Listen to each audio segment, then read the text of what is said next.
The events take their origin in the lottery center. As soon as the guy entered the building through the door, the employees immediately recognized him and congratulated Mr. Fan again on his big lottery win. The guy won 10 million and the employee handed him the check, but the look on the guy's face scared him. As it turned out, this was the fourth time the guy had won the top prize in the lottery. The lottery center employee asked the guy not to wear such a scary mask anymore when he comes to collect his prize, because the guy scares people. Fan apologized to the employee and then said that it's all because of the process of accumulating luck. He notices that if he is unlucky, other people will become unlucky too. Thanks to the mask, the guy could feel safe. After picking up his check, the guy left the lottery center. After walking a little bit away from the lottery center, the guy took off his mask, which was scaring the others. The guy's name is Fan Xiao, and thanks to his ability, he can accumulate his luck. If he can accumulate a lot of luck, he might get lucky 100% of the time if he can harness all the luck at once. Because of his ability, he was able to win the lottery 4 times and gain financial freedom. In order to win the last lottery, he had to accumulate luck for a month. The price of winning was constant encounters with pickpockets, thieves, human traffickers, and car accidents throughout the month. Accumulating luck for an entire month resulted in a huge amount of bad luck. He wondered what would happen if he accumulated luck for 2 months. 2 months later, the guy was jogging in the park, exercising his body. Just at that moment, someone incredibly hungry was already watching him from the bushes. The man could no longer contain his hunger and tried to pounce on Fan Xiao to eat him. The guy immediately realized that it was one of the evolved in front of him. Lately, he had guessed that a setback was about to befall him, but he didn't realize that it would be this big.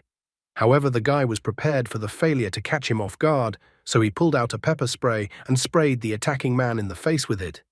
Even the hungry man could not resist the pepper spray. His eyes immediately glazed over and he fell to the ground screaming in pain. Fan Xiao then took out the rope he had and tied the man up. He then immediately called the emergency line, reporting the attack. In the evening at the police station, the officer was making a report on Fan Xiao. The officer had seen the guy so often recently that he asked the guy how many times he had already been to the police station. As a law-abiding citizen, Fan Xiao confessed that so far he had managed to neutralize 47 criminals and write 112 reports. The officer was already even amused at the fact that the guy was having a lot of bad luck. He was sorry that with his talent for catching criminals, the guy never became a policeman. Then the officer still asked what kind of criminal the guy had caught this time. Fan Xiao immediately recalled the articles he had come across on the internet.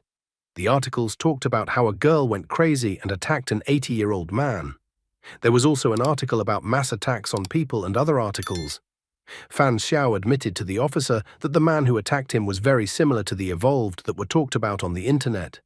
The officer just exhaled tiredly and asked the guy not to talk nonsense, because evolved didn't exist, and everything written on the internet was just rumors.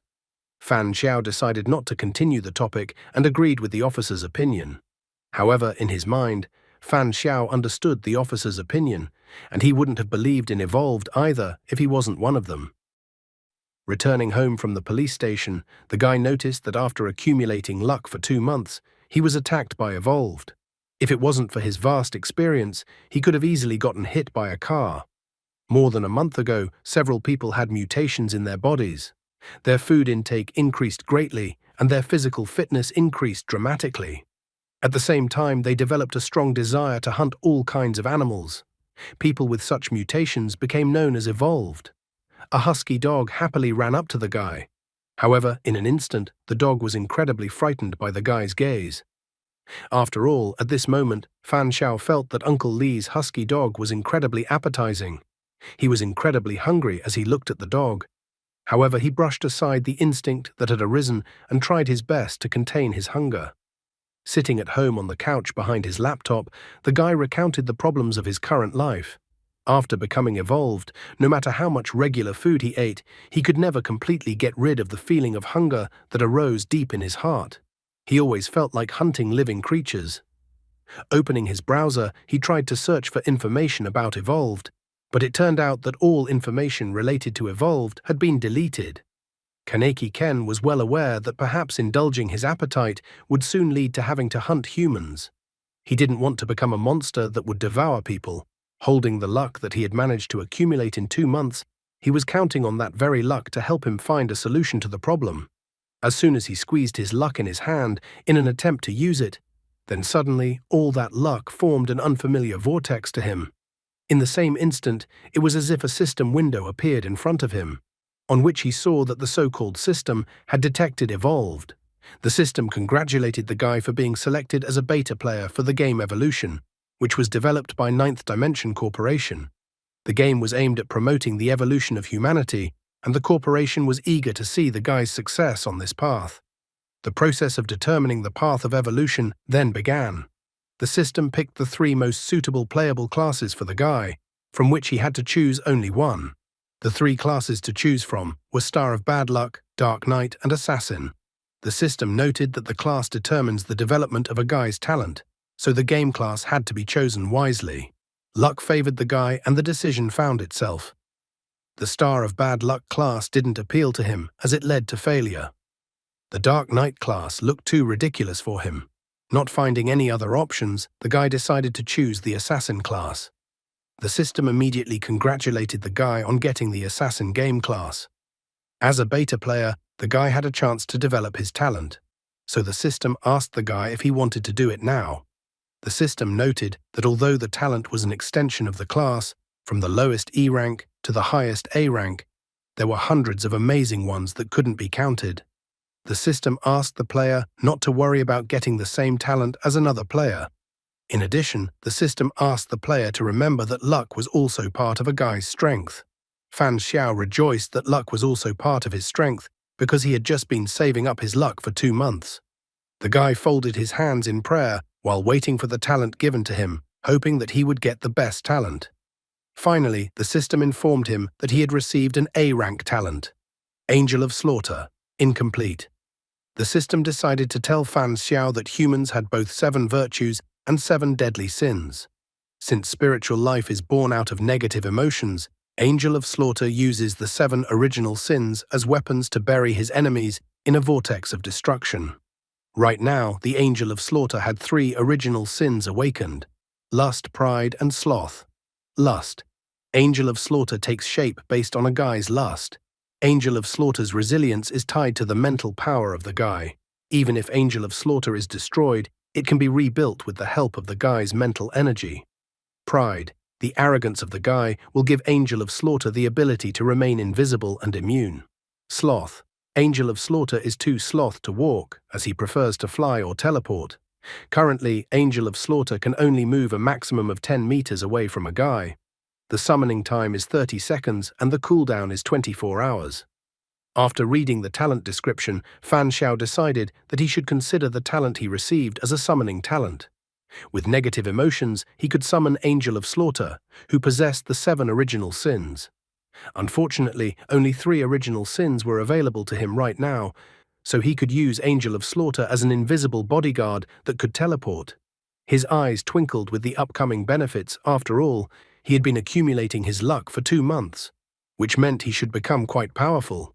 The system also informed that Fan Xiao, as a beta player, must participate in a qualifying dungeon and pass the game dungeon evaluation before he could become an official player. The system didn't give him much time to think, as it immediately started counting down from 10 seconds to 0. Before he could realize anything, he changed his nickname from Fan Xiao to Seal, which opened the selection section. At the same moment, he was teleported away. Soon, he appeared in a place that was unfamiliar to him. Weibei City had once been a thriving city, but a mutation had destroyed it and turned it into an abandoned lost city. As a result of the events that took place in the unruly city, a lot of monsters have settled in, always ready to organize a bloody feast to welcome tourists who came from far away. The sanctuary is the only place where the player can take shelter for the night. From 7:30 a.m. to 6:30 p.m., the monsters sleep, so the system asks players not to make any noise, as it is very dangerous to wake them up. In addition, the dungeon boss refuses to let the tourists go. The dungeon task was to find the space-time door, G080110A1, then enter this door to complete the official player registration. Sitting on the ground, the guy tried to understand the situation he was in. He immediately noticed that the bag of self-defense tools had not been sent to the dungeon with him. Based on the information he received, he decided that the game was doing this for balance, as some of the players might show up with a rocket launcher, making the others unable to play. Looking around, he noticed a man in a suit and a guy talking nearby. The man noted that they seemed to be able to get the clues to the game. Fan Xiao categorized them as executive and college student at a glance. Executive reported that his player panel showed that he was participating in a dungeon selection. His assignment was to find the space-time door. He asked the college student if they had everything coming together on the assignment. The happy guy confirmed the executive's assumption. Looking in the other direction, Fan Xiao found 3 more beta players. Fan Xiao described them as a hooded guy, a middle-aged man, and a frail woman. The woman was clearly not dressed for going to the dungeon. She refused to believe that everything was real and thought that everything around her was just a dream. Also in the dungeon were high school students, 2 sisters. The younger sister did not understand what they should do now. The older sister tried to calm her down with the fact that she was next to her. Meanwhile, a middle-aged man was not wasting time and had already approached the frail woman and asked her not to worry because he would protect her. The woman was very frightened and asked the man not to approach her. Because of her fear, she backed up and fell down. The man immediately started drooling, looking at the girl. However, at that moment, the hooded guy intervened, asking the man to focus on the dungeon task at hand. The man started making excuses that he was mistaken for the wrong person, he just wanted to help the woman. He even asked the hooded guy to stay out of his business and not to touch him. The older sister noticed that there was a time clue in the bottom right corner of the game panel, and it was now 7:38 a.m., so they could leave the shelter.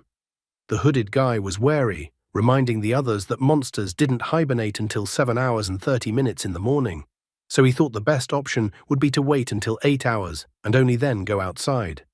The fragile girl was quite scared, asking him not to go out until 9 a.m. because it would be safer then. Fan Xiao, who was standing to the side before, approached them, suggesting that it was better not to waste time at all.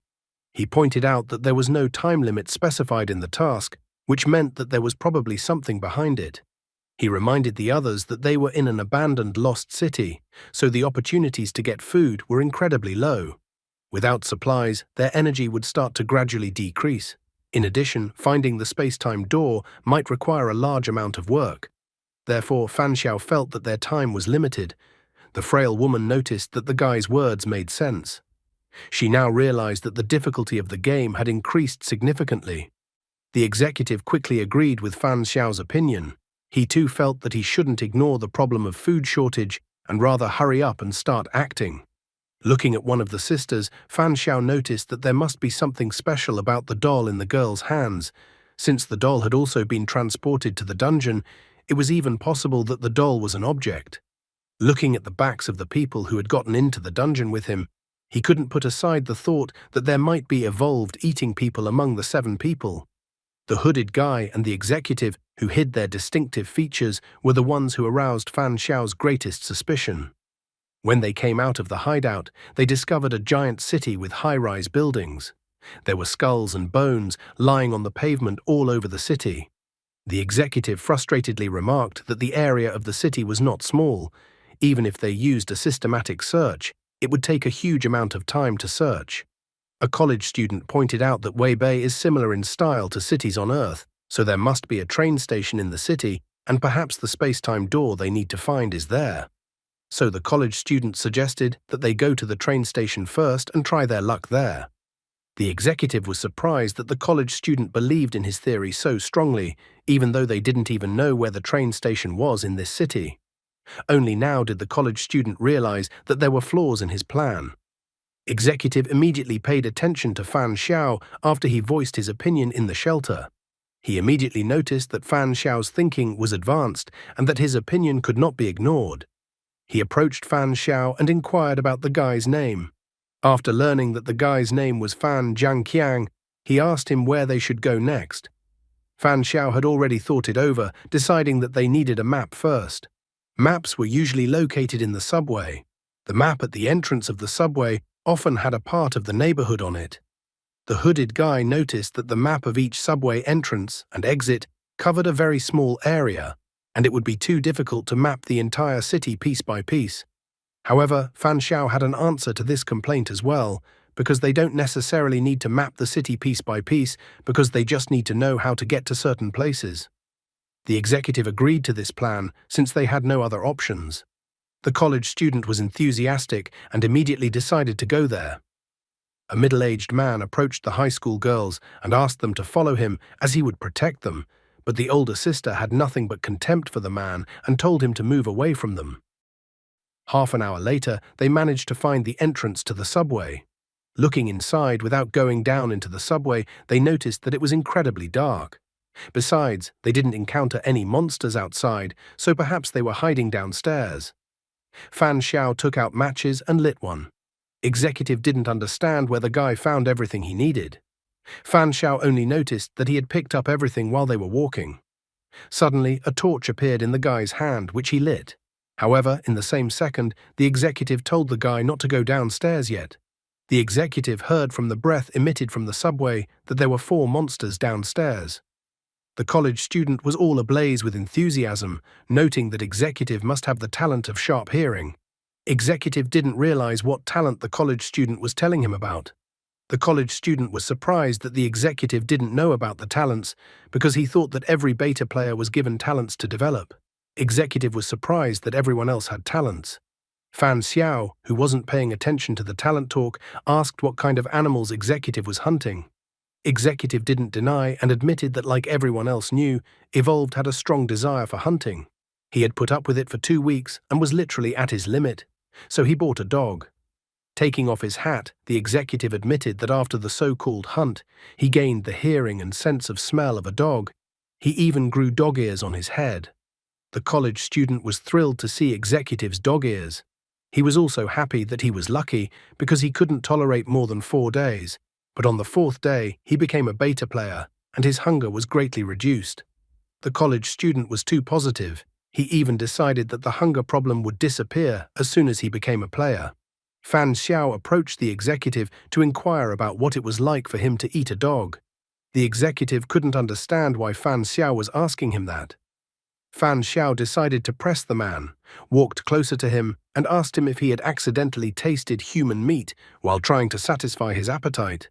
The executive recoiled, frightened from him. He couldn't find words after what he had heard. He didn't understand how the guy could even come up with such a wild thought.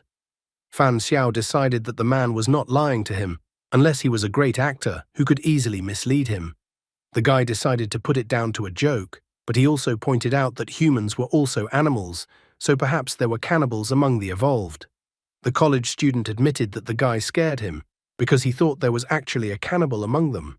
The hooded guy asked the others to stop fooling around because they had to move on and go down to the subway. The frail woman was afraid to go to the subway because there were monsters there. Fan Xiao remarks that they should continue as there was not much point in them looking for another place. After exploring the surface for so long, they didn't notice any monsters, but 4 monsters appeared in the subway at once. If monsters made a habit of avoiding the sun and hibernating in the shadows, then the number of monsters in the subway should have been significant. Executive was in agreement with Fan Xiao, thinking that they would have to go down to the subway after all. However, the woman was too scared, so her legs wouldn't obey her and she fell down. She was afraid to go down to the subway. The middle-aged man also didn't understand why they should go where the monsters were. The hooded guy asked them to keep their voices down. He suggested they try to enter the other entrance leading to the subway. The college student thought it was a brilliant idea because maybe the other entrance didn't have monsters. However, Fan Xiao decided not to listen to them, starting his descent into the subway. He assumed that if he encountered danger in the subway, he would try out his A-rank talent in battle. After he started to descend into the subway, sisters and executive caught up with him. They decided to go along with him. Elder sister wanted to personally confirm the existence of the map. Fan Xiao was fine with this decision, even praising the girl.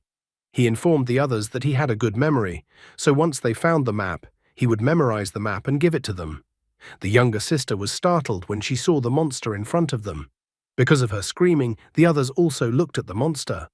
However, as indicated, the monster was sleeping, so they tried not to make much noise so as not to wake up the monster. After finding the monster, they tried to go around it by huddling against the edge of the wall. Just at this moment, Fan Xiao noticed something. He informed the others that there was no need for them to go deeper into the subway since he had already found the map. Standing beside the map, Fan Xiao began to look at it. He was surprised that the map showed the entirety of Weibei City. Soon they left the subway, going up to the surface. The girl asked if the guy had really memorized the map after looking at it for about a minute. The guy admitted that he actually had an unconscious memory. After returning from the subway, he began to redraw the map of the city he had seen on the subway. The girl was shocked because she herself didn't remember much. But what the guy drew was exactly the same as what she had memorized. Just at that moment, the others returned to the subway station. The college student was once that everyone else was fine. However, the older sister wasn't willing to leave things like that. She stated that everyone needed to work together, helping each other, for the sake of completing the dungeon's task. The others had retreated as soon as they encountered danger, so she felt that the others had no place on the team. The middle-aged man was outraged. He stated that he didn't go down to the subway because he felt it was dangerous, so he thought that was a sufficient excuse. The girl, on the other hand, did not have enough excuses for the man, so she thought that since the man did not go down to the subway, he did not need a map of the city. The middle-aged man thought that he had gained the support of the others, so he thought that the others also disagreed like her. However, the hooded guy stepped forward and apologized that he had done wrong earlier, and even promised to fully cooperate in solving their common problem. The frail woman also apologized for being so scared that she couldn't go with the others. The college student also apologized for his cowardice as he had not encountered something like this before, but he promised to fully cooperate in the future. The older sister inquired if the middle-aged man had anything to say. In the end, he accepted defeat and apologized, although deep down he harbored a grudge and was going to straighten out the girl in the future. Fan Xiao finished drawing the map and told the others to stop making a fuss, because it wasn't even clear yet if they would be able to get out of the city alive. He had 2 maps, so he suggested splitting into groups. The college student was scared when he heard that they had to split up, because in horror movies, when people split up, they were bound to die. Fan Xiao didn't pay attention to his words. He said that there were 3 subway stations in Weibei, so it was pointless for everyone to go to each one together, and it would be more efficient to split into 3 groups. The college student didn't understand how they should split up. The sisters decided to go look around the East Station. The middle-aged man also noticed that he was interested in the East Station. The girl, on the other hand, told him to go elsewhere. The man was thrilled because he was going where he wanted to go, and the girl wasn't deciding anything. Things quickly escalated into an argument. The executive did not stand by and asked what the man was up to. The man stated that he just wanted to go to the station he wanted to go to. However, his plans were not destined to come true, as Fan Xiao stated that in that case, he would also go to the east with them. The man was even a bit startled as he tried to understand what the guy wanted to do with such a move. Fan Xiao stated that their group didn't need the map since he had memorized everything, so the other 2 teams would each take a map. Since the guy went with the girls and the man, executive figured there shouldn't be a problem on that team. The executive noted that since he and the hooded guy were the most senior, they should each lead the remaining squads. The hooded guy was going to head north. A frail woman decided to join the hooded guy. With executive also decided to go a college student, he wanted to show himself from the best side in the search work. The man does not worry at all about the fact that all his rotten gut is visible to everyone else, and it is literally written on his forehead what he is up to. Which teams will be able to come back as a full team? Which team will have someone eaten?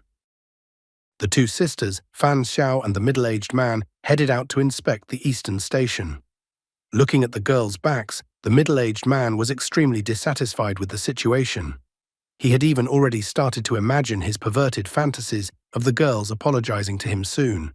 He was ecstatic, fantasizing about it, because he was going to do such a thing in reality. He wanted the girls, who had previously behaved so brazenly in front of him, to become submissive to him afterward. Fan Xiao suddenly approached him and snapped him out of his fantasy.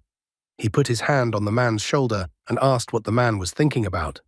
Fan Xiao immediately noticed that both sisters must be very attractive and seductive. The man was even afraid that it was as if Fan Xiao had read his mind. so he pretended not to understand what Fan Xiao was saying. The guy is not that stupid, so he immediately told the man not to pretend. Fan Xiao noticed that the girls were so young, and the man probably wants to eat them. Seeing Fan Xiao's behavior, the man got excited that the guy was also eating people. In the end, Fan Xiao happily admitted that he had to pretend when surrounded by people, but now no one would be able to ambush him. He even said that with his uncontrollable appetite, he could not take it anymore. Naturally, everything he said was a lie. The man was glad to meet someone as evolved as himself. He admitted that if he hadn't held back, he would have pounced on the girls long ago. The mere thought of it made him angry. He didn't understand why his appetite hadn't waned after becoming a beta player, unlike those who weren't like him and Guy. The man was angry that others had talents, and those like him had nothing of the sort. Even the hard-earned talents of animals were gone after he decided to eat the man. The only improvement after he decided to eat a human was an increase in size. He was even sad to think what would happen if that wasn't there as well. Fan Xiao was only keeping the conversation going. Because the man was so chatty, Fan Xiao was able to find out that evolved cannibals surpassed ordinary evolved in physical terms. Fan Xiao decided to ask the man how many animal powers he had acquired. He confessed that he had gained 5 abilities but lost all of them. The man was very surprised to hear about 5 abilities. He thought that the maximum he could get was 3. In the past, he had eaten a cat and a dog, and then he ate a pig. Because of that, the mutation happened too fast, so he almost lost his mind. So he started attacking people. That's why the man was so much surprised and couldn't even believe that the guy had eaten 5 kinds of animals. Suddenly, the older sister abruptly turned around to them and wondered what they were talking about. She was shocked that they ate humans, and the younger sister was scared because of what she heard. Fan Xiao didn't fight back, instead suggesting that the man take 1 girl each. He reported that he liked the older one, so he asked the man to keep her for him. The man immediately agreed, but asked that the guy take his time eating her. At the same moment, the man swelled up like the Hulk, turning into a mountain of muscle. Drool flowed from his mouth as he stated that he wanted to have fun with the girls first. The giant-sized man said that if the girls cooperated, they would be less likely to get hurt. The girl asked the others to think carefully, for if they pounced on them, they would not be able to explain themselves to the others when they return to the shelter. For then they will be surrounded and will not be able to get good results. The man hesitated, not knowing what to do after the girl's words. However, Fan Xiao asked the man not to think about it, because after they dealt with the girls, they would just blame it on the monsters. He even came up with a plan that they would tell the others that they had accidentally woken up a monster during their search and it had dragged them away. Fan Xiao reminded the others that they were all complete strangers to each other. Therefore, he didn't understand why the man suddenly thought that the others would attack them because of the 2 dead girls. The guy thought even the very thought of that was incredibly ridiculous. The man was delighted, thinking the guy was incredibly smart. The girl asked her younger sister Baiji to run and call someone for help while she held the others back. Fan Xiao was originally right that the doll in the girl's hands was definitely not simple. The girl immediately used the doll to attack the man. The man was even surprised and thought the girl was cheeky because she somehow thought that she could hold them off. He tried to attack the doll, but it turned out that the girl could control the doll and the doll dodged the man's blow. The doll then delivered a kick to the man's left eye, splitting his eyebrow. Baiji was too scared and did not quite know what to do. However, her sister told her to run again and bring someone to help her. After hitting the doll like that, the man became furious and tore the doll apart in a rage. He began to insult the girl, stating that she would still regret coming into the world. The girl did not at all expect her doll to be dealt with so easily, but at the same moment the man grabbed her by the throat with his hand. He lifted the girl above his head, telling the girl to watch him deal with them. However, at that moment, someone stabbed him in the back with a thin iron bar. The man only had time to turn around to see that he had been pierced by Fan Xiao's iron rod. At the same moment, the man fell to the pavement and died, and the girl also fell to the pavement. She tried to cough up after the man's grip. Her younger sister immediately ran over to her, worried for her. At the same moment, the game reported that player Seal had destroyed player King of the World. According to the game rules, a Seal player could inherit King of the World items. The game then began retrieving and inheriting items. Moments later, the game reported that the King of the World player had no items, so the inheritance failed. Fan Xiao disappointedly complained that the man didn't have any items. The girl was surprised that Fang Xiao appeared not to be an ally of the man, and that he seemed to be just pulling information out of the man. He even praised the girl that her thinking had changed rather quickly. She wondered when Fan Xiao had gotten suspicious about who the man really was. Baiji didn't understand why her sister started a conversation with such a topic. She thought that acting any other way would scare the cannibal away, and then there would be no way to sneak up on him unnoticed as the guy had done. Fan Xiao praised Baiji, reminding them that he did not know the number of players who were cannibals, so he had to act blindly. The guy admitted that he immediately realized that the cannibals wouldn't miss such a chance to start a fire. He even explained that before he exposed the man, the girls were also under suspicion. Baiji couldn't believe what she had just heard, and she felt sick just at the thought that someone could be a cannibal. After this conversation, the girl decided to formally introduce herself. Her name was Lu Xining, and her younger sister's name was Lu Baiji. The guy, however, introduced himself again as Fan Jiangqiang, which means standard of strength, so the girl, realizing that he didn't give his real name, decided that the guy might as well not give a name. Xining wondered if the guy had originally suggested splitting into teams because he wanted to create new opportunities for players who were cannibals to make a mistake. Fan Xiao only pointed out that if they hadn't split into teams, then the cannibals wouldn't have shown their fangs then. He felt that it would do no one any good to have a time bomb hidden in a team, because such an option was a common-sense defense against the bandits. Baiji was surprised to realize that the guy was implying that besides the man among the players, there might be other players who are cannibals. The first thing Fan Xiao wanted to do was to head in the direction of the hooded guy and the fragile woman. The girls were surprised that the guy called the other players by the signs, hooded guy and fragile woman. He admitted that he suspected that either or both of them might be cannibals. Xining immediately wondered which of them he suspected more. He only had a hunch, but he had yet to confirm everything. Soon they heard screams and then saw the fragile woman and the hooded guy running towards them. They were screaming and calling for help, because each one of them had been attacked by a cannibal. Fan Xiao was even glad that they had arrived in time. The hooded guy and the fragile woman pointed fingers at each other, claiming the other party was a cannibal. Fan Xiao thought that since they called each other cannibals, they should provide some evidence. The hooded guy immediately showed his right hand, reporting that the woman wanted to eat him and bit a piece of flesh off of him. The fragile woman responded by showing her right hand and reporting that the guy was actually a monster and that he had bitten her flesh off. Xining decided that in this situation, the monster bit his own hand the moment he saw them in order to wound himself. Baiji couldn't understand how one could tell the difference between a cannibal and an ordinary person. Fan Xiao thought that since there was a wound on both of them, they would have to rely on intuition.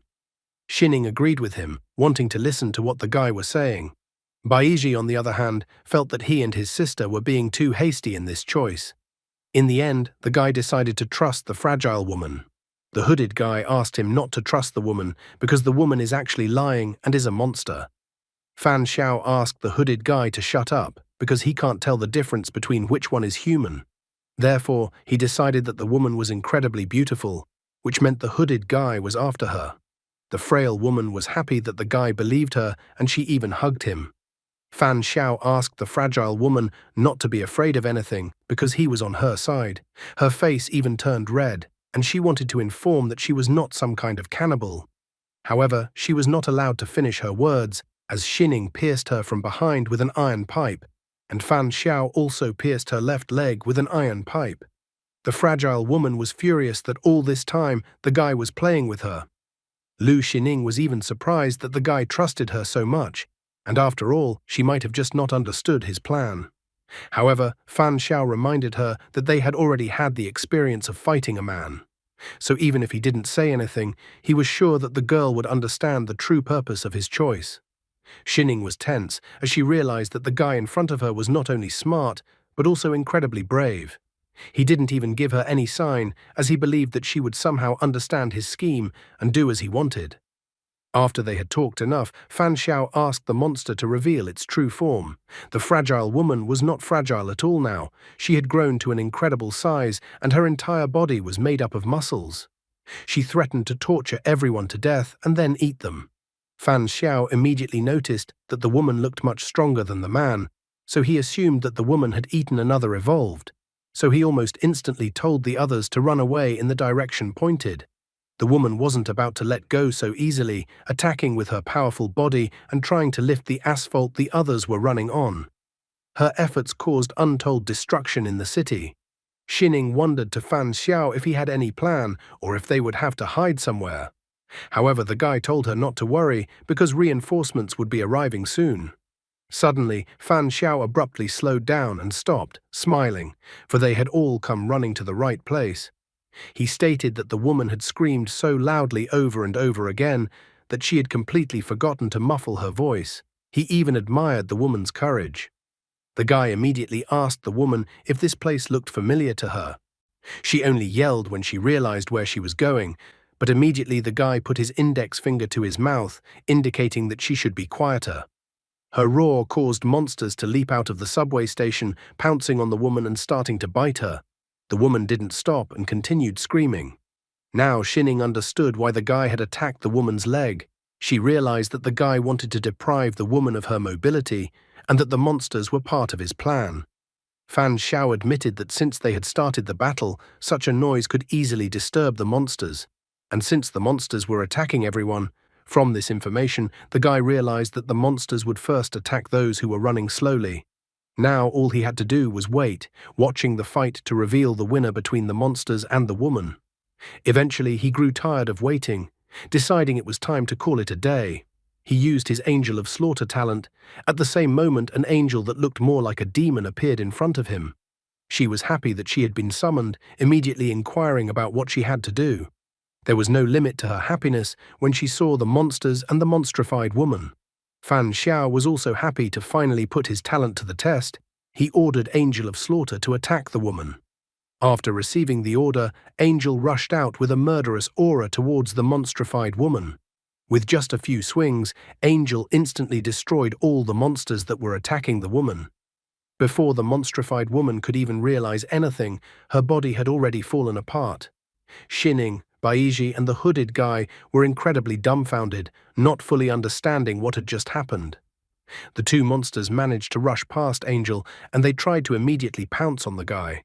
However, at the same moment Angel appeared behind them. She did not want to let them go, because she wanted to play with her toys. In the end, she easily disposed of the pathetic monsters. At the same moment, the game reported that player Seal had destroyed player Little Fairy. According to the game rules, player Seal could inherit Little Fairy's items. The game then began retrieving and inheriting items. Moments later, the game reported that the Little Fairy player had no items, so the Seal player inherited nothing. The guy was disappointed that the second time around he didn't get anything. Angel, meanwhile, kept on being happy. Angel hugged the guy, stating that she still wanted to play. However, Fan Xiao immediately noticed that his physical strength hadn't changed, but spiritually he was very tired. So he realized that Angel of Slaughter was expending spiritual power. Therefore, without thinking for a single second, he told Angel of Slaughter to go back. The still surprised Xining approached the guy and was the first to ask the guy if it was his talent. Fan Xiao only sadly noted that he had awakened a rather cruel talent. He realized that the mental strength of those present was too weak, so they hadn't seen Angel of Slaughter, which was why they looked so shocked. Fan Xiao noticed that the wound on the hooded guy's arm had healed and immediately asked who had such a talent. Baiji confessed that she had a C-rank healing talent. If there are wounds, internal injuries, illnesses, poisoning, or viral diseases, she could heal anyone from all of these thanks to this talent. She could heal a mortal wound in just a few seconds. Fan Xiao immediately inquired if Xining's talent was controlling dolls. Xining didn't hide anything either, informing that she had the talent of an E-ranked puppeteer. She was unfortunate that the puppet she had brought with her to this dungeon had been destroyed, and now she didn't realize if she could find something similar in this city that could be used as a puppet. He wondered if the girl had brought any other items besides the doll. As it turned out, Xining was only able to bring the doll to this dungeon as the game recognized the doll as part of her body. After the talent questions were over, Xining asked the guy what they should do next and if they should continue looking for the station. However, contrary to the original plan, Fan Xiao decided that they needed to meet the others first. In addition, he calmly admitted that he already knew where the space-time door was. The guy in the hood never told me anything about himself, including his talents, if he has any. What if he is actually a cannibal that has never been revealed yet? Fan Xiao feels at home in this dungeon. In addition, while the girls got E-rank and C-rank talents, he got A-rank talent. Fan Xiao's fun adventure is just a matter of watching because wherever he goes, he has good luck. Soon, everyone was back at the original hideout. The student was surprised that the others were so bad at tactics that they had turned a game of exploration into a werewolf chase. He was surprised at the endurance of the others. The executive noted that the point was that there were cannibal players, which meant that this was not good news. Nevertheless, he was glad that this time it was all over thanks to the others, or else the team would have continued to have cannibal monsters lurking around, and ordinary players like them would have been killed. The college student couldn't wait to find out how the others' exploration of the city had progressed. He also wondered how they could find a way out without going to the station. Fan Xiao admitted that he had already gotten the answer on how they could get back. The executive didn't understand what the guy meant by the word return. He pointed at the corpses and newspapers lying nearby and asked the guy if it was related to this case. Lu Baiji even complained a bit that it took a lot of effort to drag the monsters' bodies in, but she still didn't understand what good it all did. Fan Xiao answered in the affirmative to the question voiced by the executive. He explained that all the newspapers were collected from the library and roadside newsstands. The newspapers were important as it was the last news output before the destruction of the city. The executive immediately understood everything, that one could infer from the newspapers what was happening in the city back then. Fan Xiao, on the other hand, asked the executive to take his time as they had both good and bad news right now. He inquired which of the news executive wanted everyone to hear. Without thinking long, the executive decided to find out the bad news first. Fan Xiao then asked them how they felt when they touched the monsters that were now in front of them. In response, he heard about a new kind of monster-sized creature in front of them. Although the monster's strength is greater than theirs, they shouldn't be much stronger. And as it turned out, with some probability, they are able to kill monsters. Monsters are extremely sensitive to sounds and like to sleep in places where there is no light. The hooded guy also pointed out that they should be prepared for such moments before going out to explore. Summarizing their entire speech, Fan Xiao stated that their analysis of the monsters was correct, but they had missed the most important point.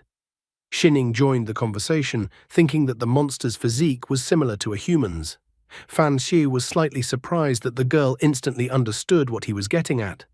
He also pointed out that the monster's physique was similar to humans because they used to be human. The college student and executive were greatly surprised to hear that the monsters used to be human. Fan Xiao noticed that although the monster's appearance was different from humans, the monsters seemed too similar to evolved cannibals. And also the most important thing was that the monster's internal organs were exactly the same as humans. Now the hooded guy understood why Fan Xiao was involved in dissecting monsters. The energetic college student was surprised that humans had become monsters and even called it a biochemical crisis. Fan Xiao, however, corrected him, thinking that it would be more appropriate to call the process an evolutionary crisis. The executive was still trying to figure it out and confirm if he had gotten it right. What Fan Xiao wanted to tell him was that in this world, as well as their world, there were evolved cannibals who had subsequently evolved into similar monsters. Fan Xiao confirmed his fears. He assumed that the world they were currently in was parallel to their world. The collected papers confirmed his theory. Everyone picked up a newspaper to read what was in the news.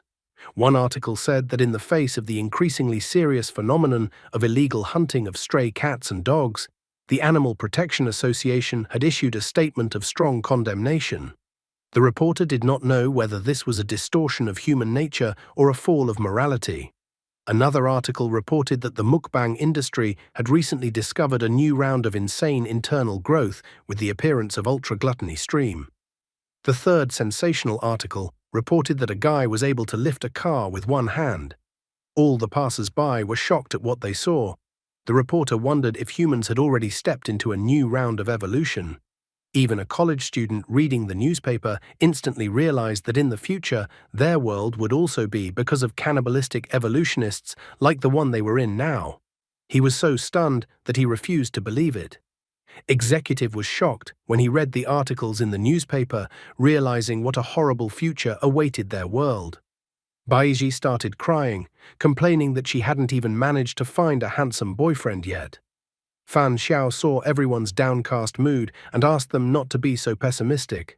He reminded them that they had a question to ask after reading the newspaper. The doomsday denouement that the Weibei Customs newspaper was informing them of might not be so bad, but serve as a kind of warning to them.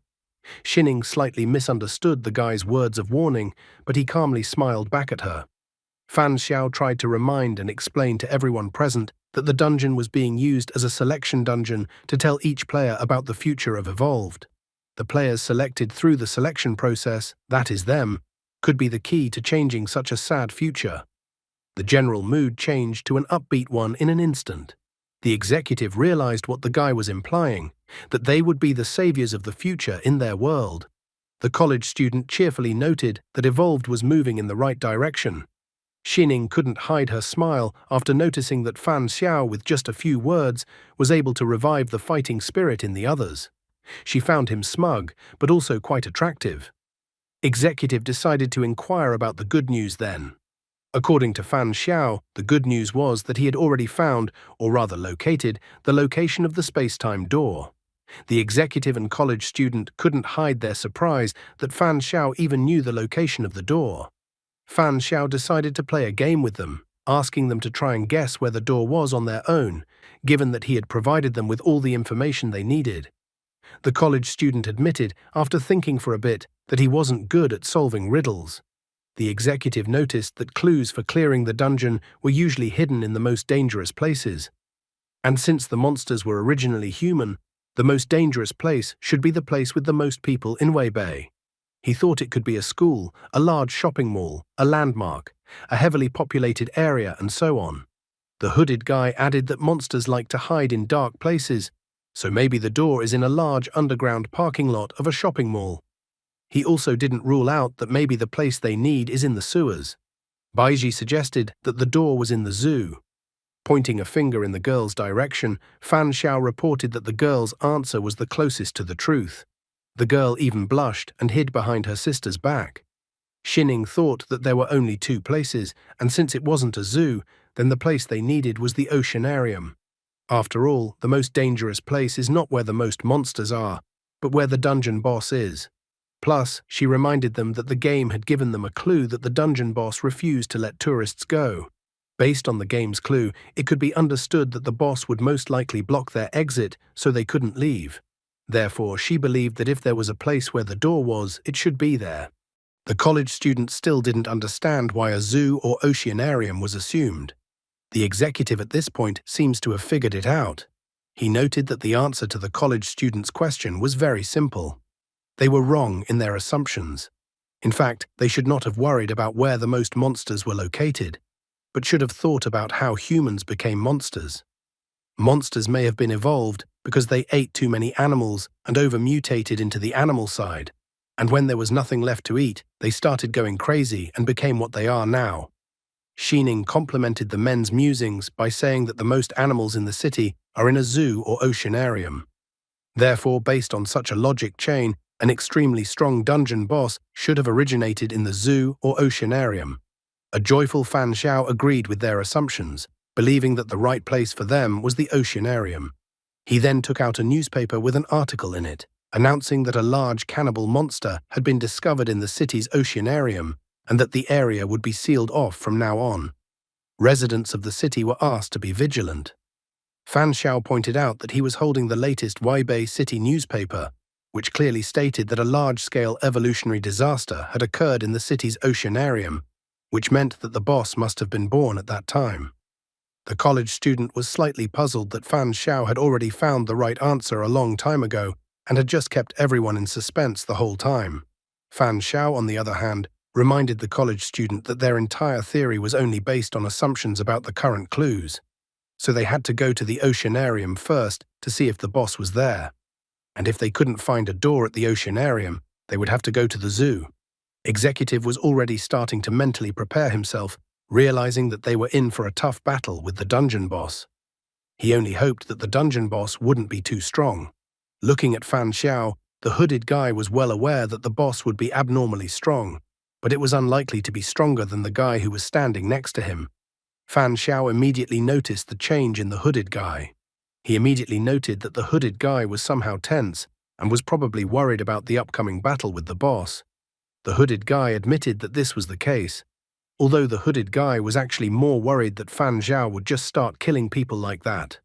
Fan Xiao informed the others that there was no need for them to worry about the boss battle. After all, according to his assumptions, they should not engage in a direct battle with the dungeon boss. A monster that had been hungry for a long time, if faced with food that could be eaten right now and food that required some effort to catch, would obviously choose the first option. Only now did Xining realize why the guy had asked them to bring the monsters' bodies to the hideout. Fan Xiao confirmed her speculation, wanting to give the boss the corpses of other monsters and not engage in a direct fight with the boss. Encouraged by the information the executive received, he wanted to immediately go to the oceanarium and get out of the dungeon as soon as possible. However, contrary to his claims, Fan Xiao crouched down on the floor. He thought that they should regain their strength first and then go to the oceanarium tomorrow. Executive didn't understand why do that. After all, it was only 1 p.m. now, and why wait until tomorrow? However, Fan Xiao was firm in his decision. He said that he was tired and wanted to rest. However, he didn't forbid the others to go, and he wasn't going to stop anyone, but he decided to go to the oceanarium tomorrow. He made this choice because he didn't want to risk messing with the dungeon boss until Angel of Slaughter's cooldown expired. Besides, he had some guesses about the boss. The girls also crouched down on the floor. Xining decided to agree with Guy and go to the oceanarium tomorrow. Baiji, in turn, wished to heed her sister's words. The college student and the hooded guy also decided to go to the oceanarium tomorrow. The hooded guy was well aware that he should grab tightly onto the thighs of the trio of Fan Xiao, Lu Xining, and Lu Baiji. The executive realized that he had no choice, so he also agreed to go to the oceanarium with everyone tomorrow. Meanwhile, at night, there was some frightening rumbling in the city. It was soon dawn in the city. The executive decided that they had already rested enough and that it was time for them to already move out to their destination. However, Fan Xiao wanted to wait a little longer. The executive didn't understand why they needed to wait any longer since it was already dawn. He asked if the guy was planning to stay in the shelter for another day. Besides, he was worried that the longer they waited, the faster their food would run out. Fan Xiao once again insisted that if the executive was in such a hurry, he could go ahead. The guy was well aware that Angel of Slaughter's talent hadn't completely rolled back yet, so he didn't want to put himself at risk unnecessarily. The executive was already getting angry and asked the others what they thought about it. The hooded guy continued to stick to his chosen strategy of staying close to Fan Xiao, so he announced that he agreed with Fan Jiangqiang's opinion. The college student recalled that they had already determined the location of the space-time door, so all they had to do was scout the surroundings. Therefore, he felt that there was no need for them to hurry. The executive was incredibly annoyed by the fact that the others chose to obediently follow the guy. Suddenly, Fan Xiao stood up from the floor to his full height.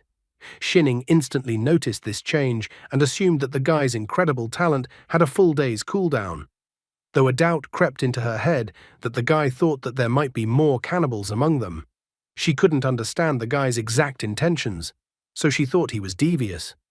Fan Xiao stretched his arms and asked the executive not to get angry.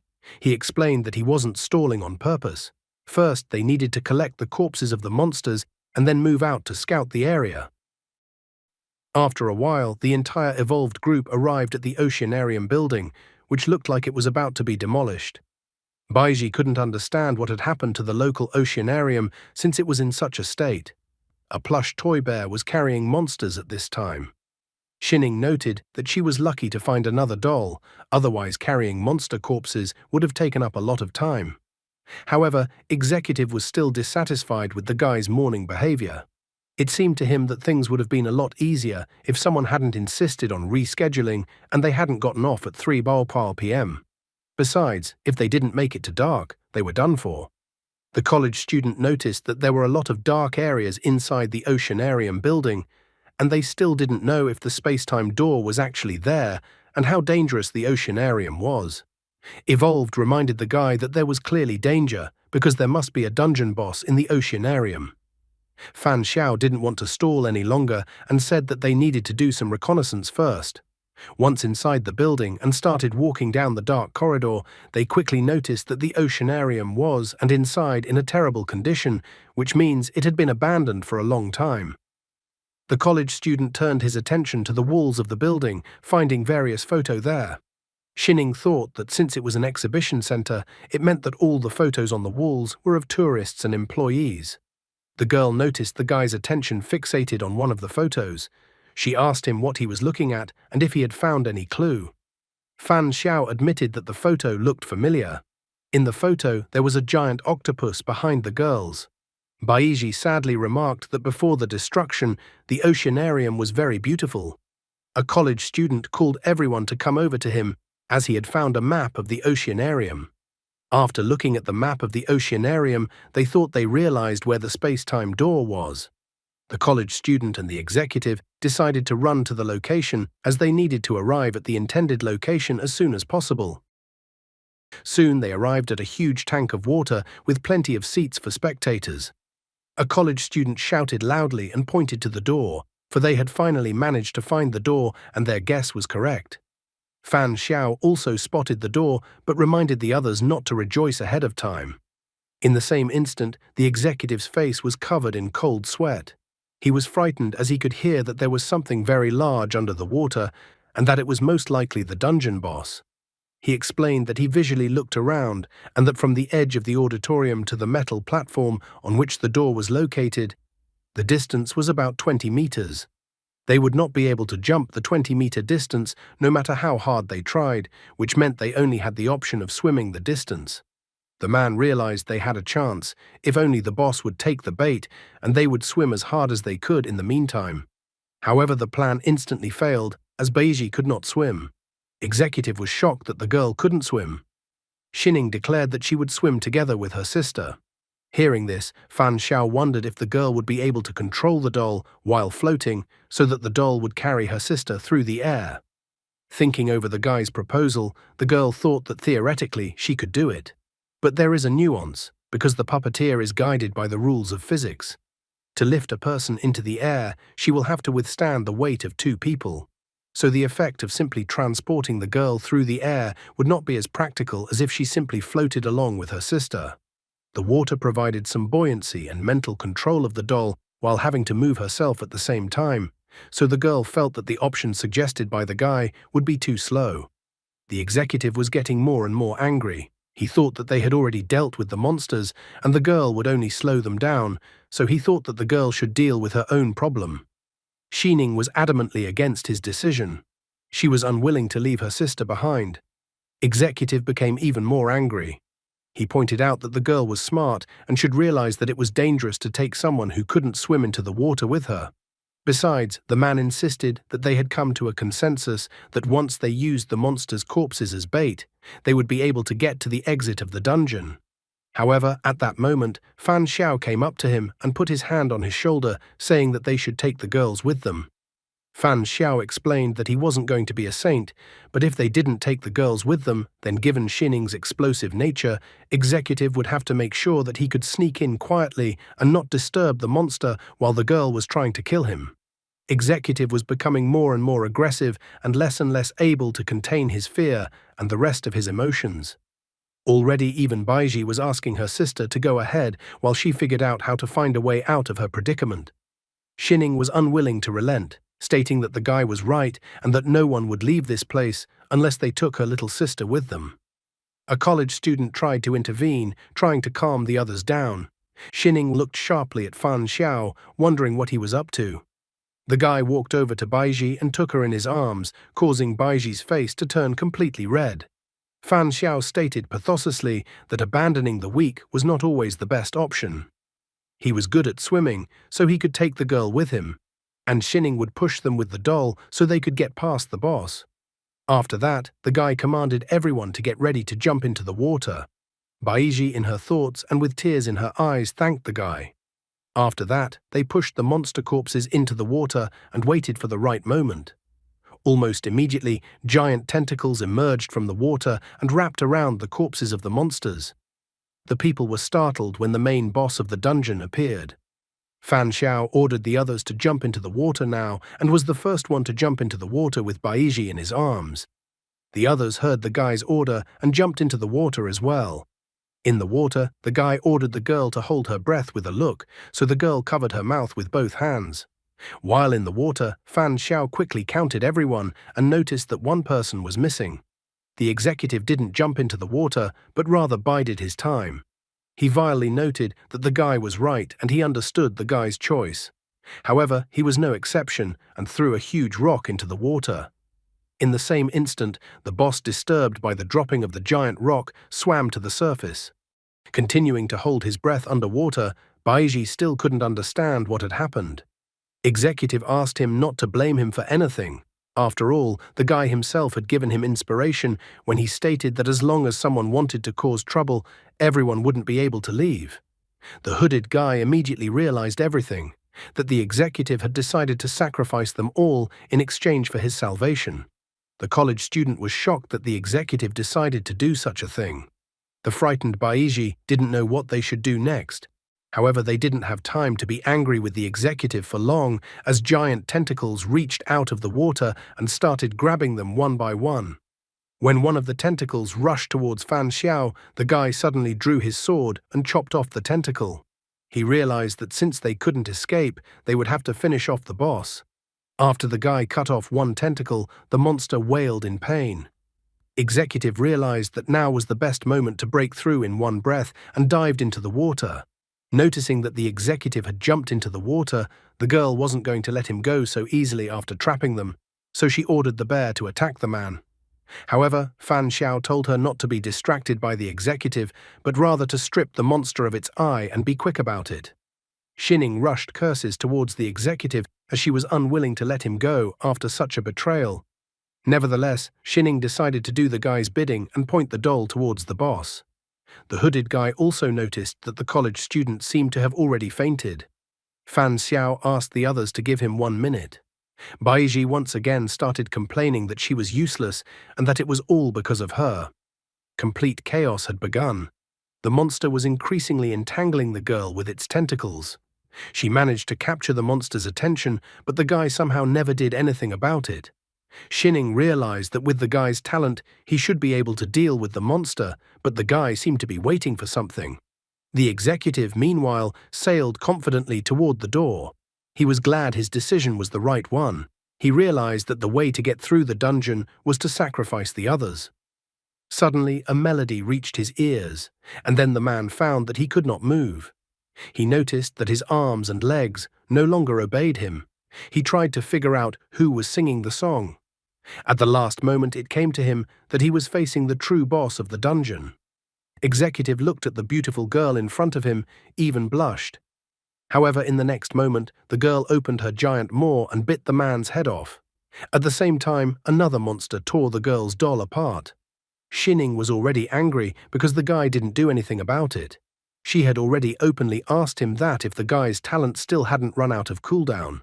Fan Xiao asked the girl not to get angry as he needed some more time. Suddenly, he noticed some bubbling in the water in front of him. He immediately commanded Angel of Slaughter to appear and kill the monster underwater. The guy even pointed with his left hand in the direction of which particular monster to kill. Angel of Slaughter was delighted, as the monster's strong aura was to her liking. However, the mermaid refused to give up so easily. She attacked with Angel of Slaughter's sound wave. Unfortunately for the mermaid, Angel of Slaughter easily broke through her attack and had already launched multiple chopping attacks at the mermaid herself. The tentacle monster had time to notice the mermaid's head separated from the mermaid's body and was sinking to the bottom. The tentacle monster was incredibly furious as the mermaid was everything to him. But at that moment, Fan Xiao appeared and chopped the tentacle monster's tentacles with his sword and freed the others. Fan Xiao then wished the monster to go to hell, thrusting his sword into the monster. From its last strength, the monster tried to attack the guy with its tentacles. But at that moment, Angel of Slaughter appeared and easily chopped the monster's tentacles. After a fight, it was imperative to strike a pompous pose, so Fan Xiao and Angel of Slaughter followed this tradition. The fight was over, the remaining humans were saved, and the monsters were destroyed. The remaining people were happy that they were able to survive the boss encounter. The executive was somehow aggressive, even though he seemed to be almost the calmest before. Fear changes people. The system congratulated the guy for killing the boss. The system also informed him that he would receive an exclusive reward after closing the dungeon. Fan Xiao was finally able to exhale with relief since it was all over. Shining wondered how the guy knew that there was another monster under the water. Fan Xiao confessed that it was just an assumption he had made. He recalled about the photo they had previously seen and that back then the guy had mentioned that the picture seemed familiar to him. So in fact, he had already seen the couple in a newspaper they had looked at before. The newspaper reported that the bodies of the deceased had not been found. Another page of the newspaper cited an incident involving evolved cannibals. Since this incident was related to the oceanarium, the guy gave the incident special attention. The newspaper called the monster a high-risk target. After the man ate most of the inhabitants of the oceanarium, he was missing his hand, so the guy was very impressed by this moment. However, the human monster reported in the newspaper had the abilities of an octopus. If a man eats an octopus, he will be a humanoid octopus. If a human eats a human, then you get a mutant human.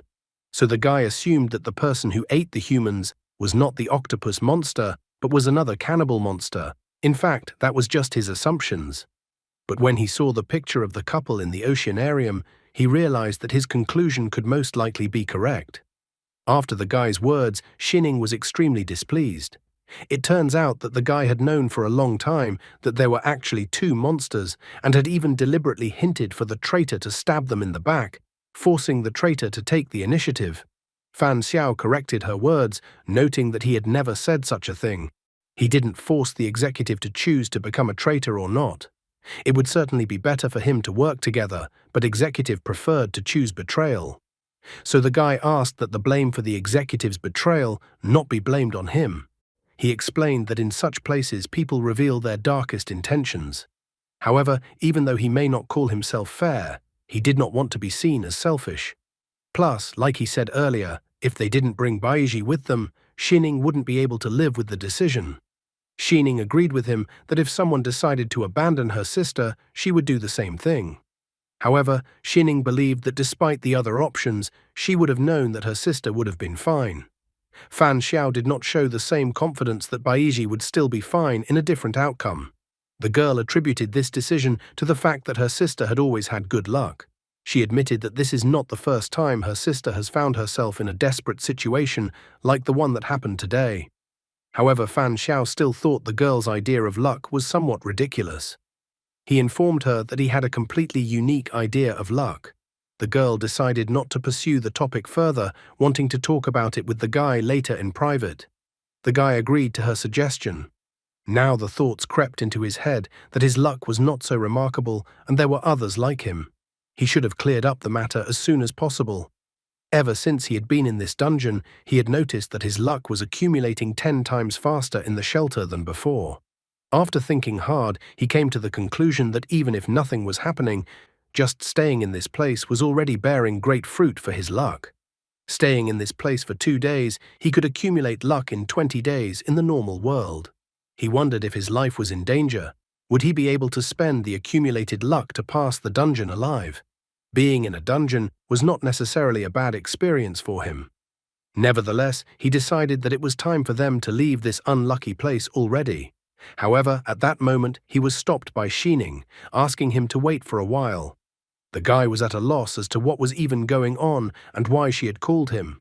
Gaining confidence, the girl bowed to the guy, thanking him for helping them pass the test. The others also ran up to him and thanked him for saving them. Baiji confessed that if it wasn't for the guy's help, she would have died. The guy asked the others not to give such solemnity to the whole thing. He also confessed that his name wasn't actually Fan Jiangqiang, but Fan Xiao. Xining was annoyed that the guy had been using a fake name all this time. As they headed for the door, Baiji admitted that Fan Xiao's name seemed familiar to her. Fan Xiao explained that maybe the girl had seen his name in the news. Recently, he had several cases of fighting criminals that had been reported by the mass media. The girl was surprised that the guy was a real hero. Fan Xiao thought that it was a matter of habit, and he didn't want to be some kind of hero at all. Looking at his back, Xining thought about the fact that he was able to find the exact clue in the dungeon and was also able to predict people's intentions and utilize that. She also noted that combined with his strong talent, the guy was able to keep a precise pace. The girl realized that the person in front was quite scary, and it was good that they didn't become enemies. Baiji asked the guy to leave a contact for contact, noting that it wasn't for her at all, and her sister asked that the guy talk to her privately afterward. The guy didn't mind at all leaving a contact for contact, but Xining was surprised at her sister's skill and deception. She grabbed her sister's hand and aimed for the door, noting that if Baiji needed the guy so badly, then Baiji was the one who should have said so rather than bringing her into their conversation. Baiji promised to call the guy. The college student admitted to being jealous of the guy. The hooded guy, on the contrary, thought that one should not only be envious, but also wary. Fan Xiao said goodbye to the guys and walked through the door. The system congratulated the guy for passing the qualifying dungeon.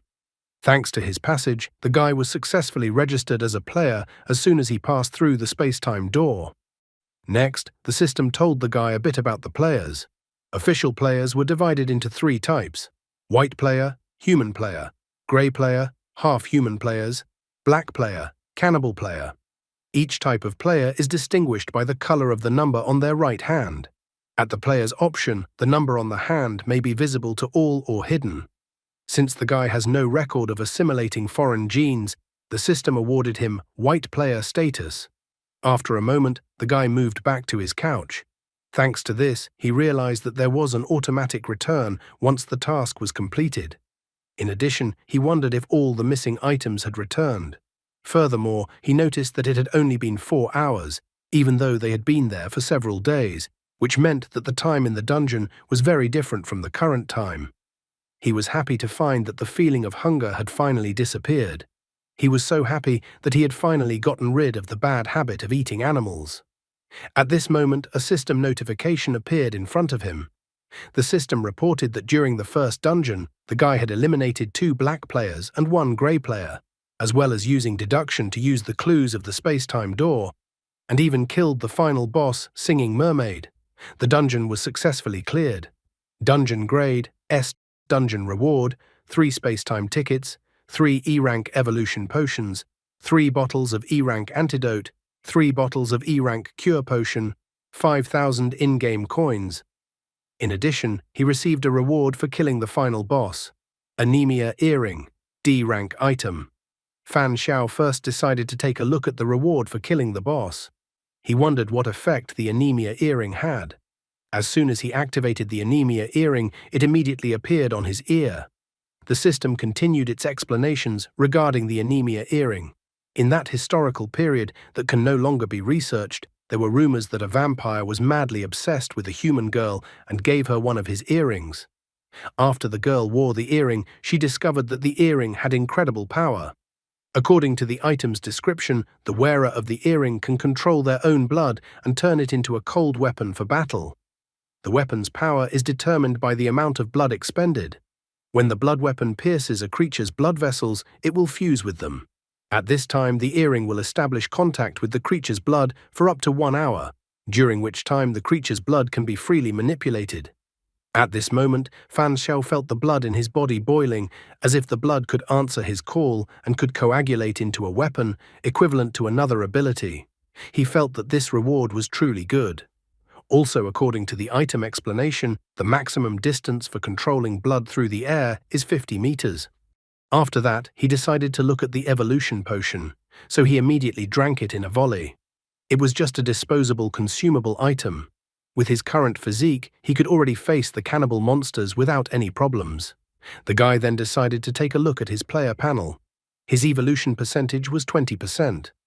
The system reported that the player had advanced to E rank, so the system wondered if the guy wanted to take the chance to upgrade his talent. The system also pointed out to the guy that as an E-ranked player, he was now required to participate in a dungeon trial at least once a month. If the guy doesn't participate in any dungeon trials for more than 3 months, the game will penalize him, and he will also be randomly teleported to a difficult dungeon. It was as if all the pathos had evaporated from him. He was now quietly rejoicing that with 3 bottles of potions, his evolution speed had increased by 11%. He didn't expect players to be able to improve their talent after a rank increase, but now he could refine his Angel of Slaughter talent. Suddenly, someone called his phone. The call was from an unknown number. The guy assumed that the sudden call from an unknown number could be from Baiji, although he didn't deny that it might have something to do with the dungeon. As he answered the phone, he realized that his conspiracy theories were going too far. As soon as he inquired about who was calling him, he heard that it was Lu Xining. She thanked the guy once again, thanking him for making it possible for them to return home safely. Fan Xiao recalled that the girl had already thanked him today, so he was a little confused as to why she was calling him about it. However, the girl reminded the guy that he wanted to know about her sister's good luck. After her words, he only remembered it. Wanting to know what the girl's luck was, he had actually forgotten about it. He was only interested in this topic because if there were people like himself, he should take this matter seriously. Xining told him that the cases of her sister's luck were quite numerous. For example, after Baiji was born, their family became stable financially. Since childhood, Baiji had encountered many different strange occurrences leading to death. All the people around the girl could get hurt, but the girl always remained unharmed. Baiji thought that her sister was already exaggerating this topic. Fan Xiao thought that the girl's luck was too good. The guy thought that then, according to the girl's assumption, a pop-up should have appeared in front of her sister. Xining had absolutely no idea what the guy was even talking about. Fan Xiao decided that it didn't matter. He had already assumed that the girl was as lucky as himself, but that was just his assumption. Xining decided to ask the guy directly what his talent was and if it had anything to do with air control. Fan Xiao quickly figured her out, noting that this was the real purpose of her call to him. He clearly informed the girl that if she wanted to know information about him, there was nothing to talk about. The guy only learns other people's secrets, abilities, and so on. But he's not going to reveal all his secrets in return. Where will the path of this lucky guy lead? Xining decided not to pursue the subject further. She asked the guy to point out that the reward for completing a dungeon was a time-space ticket, that is, an invitation to the dungeon. Based on that, she assumed that if players used the same tickets at the same time, those players would be able to enter the same dungeon. Xining herself was too unhappy that the cunning guy was still wary of them. The girl informed him that she and her sister had tickets with the image of a white gardenia. The tickets were for the Xingyi Memory Corridor Crazy Zoo station. After that, she inquired what kind of ticket the guy had. He then admitted that he had 3 tickets for the stations: Rose Street, Fortune Hotel, Xingyi Memory Corridor, Crazy Zoo, and Xingyi Memory Corridor, Island of Sacrifice. Xining was incredibly surprised that Fan Xiao received 3 tickets at once. She quickly realized that meant the guy had gotten a pretty high grade for passing the dungeon, and thus had received more generous rewards than them. The guy then inquired about their dungeon passing grades. Xining confessed that she had gotten a B, while her sister had gotten a C. She also revealed that in addition to the ticket, they had received 1 E-rank item. Fan Xiao decided not to hide the information and revealed that he had also received an item, but a D-ranked item, and that it was most likely due to his S grade for passing the dungeon. He had too little information, and there would only be more dungeons in the future. Therefore, he decided to summarize it briefly. Xining decided that since they had the same ticket, she was offering the guy cooperation. However, she also clarified that she would have to wait a few days since she wanted to sew some special dolls. She tried to clarify if the guy was in a hurry, but to her surprise, Fan Xiao informed her that he wasn't in a hurry to go anywhere and could wait until they were ready to go to the dungeon. He even offered to let them contact him when they were ready. After that, they finished chatting on the phone. Putting the phone aside, the guy thought about the past call. He realized that to give personal information about himself was to demonstrate his willingness to cooperate. If he formed a team with the girls, he would have 2 reliable companions, and besides, one of them was a healer, which added to the idea. Fan Xiao had gotten through the rewards for the first dungeon pretty quickly. Now he had to work on improving Lolly's combat strength. He needed to improve his Angel of Slaughter talent. After that, the process of improving Angel of Slaughter began. However, it didn't last long and ended almost immediately. The summoning time was now 60 seconds and the ability's cooldown was 12 hours. In addition, Angel of Slaughter now had another original sin: wrath. The system reported that the guy's anger served as a weapon to create the weapon Angel of Slaughter wields. This weapon conceptualizes an attack, bypassing all defenses and directly damaging other living things. Everything that is alive, even the deity before you, will be destroyed. The guy quickly realized that this was a kind of buff to the attack, which was very useful for Angel of Slaughter. After strengthening Angel of Slaughter, her appearance had also changed, but the only thing that made the guy uncomfortable was calling her Angel of Slaughter every time. So the first thing he decided to do was to give her a name. The next day, Fan Xiao was sketching on sheets of paper. It was as if he was compiling a sketchbook of the evolved cannibals going through the dungeon with him. When he looked at the sketch of the man he had drawn, he found that the man was exactly as he remembered him, so he was slightly relieved that his drawing skills hadn't diminished yet. At that moment, someone knocked on his door, but as it turned out, Fan Xiao was not surprised. As soon as he opened the door, he saw a police officer, and with him were a man and a woman in strict suits. The officer noticed that the guy came to the door rather quickly, which meant he wasn't at all surprised that he was coming to see him. Fan Xiao parried, pointing out that yesterday's attack was about evolved, so he had expected something like this sooner or later. The woman was surprised when he brought up evolved, as she thought it was all just rumors from the internet. The man in turn wondered why the guy believed these rumors. He wondered how Fan Xiao knew that evolved was the attacker.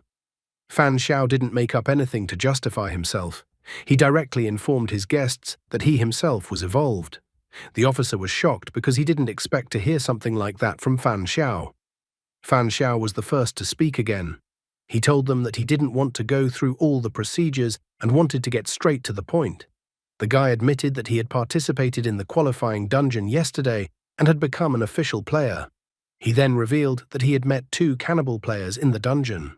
However, those cannibals were already dead, so he provided them with sketches of the cannibals. The woman was amazed at his straightforwardness. The man praised the guy for his amazing sketches, noting that the guy definitely draws at a professional level.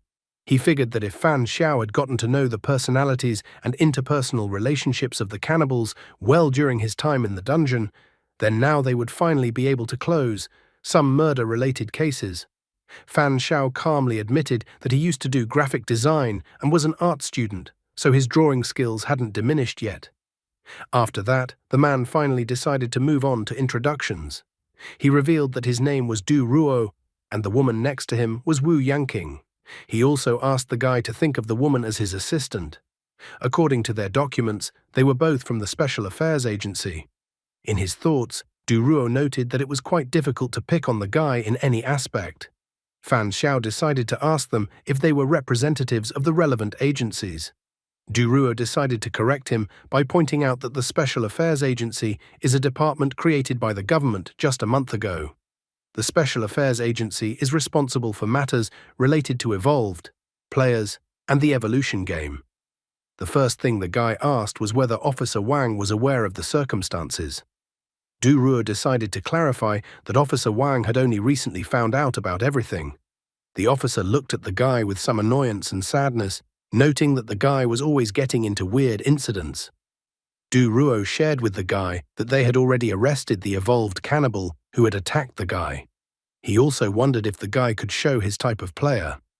Fan Xiao rolled up his jacket sleeve and showed them his number and also added that he was a white player.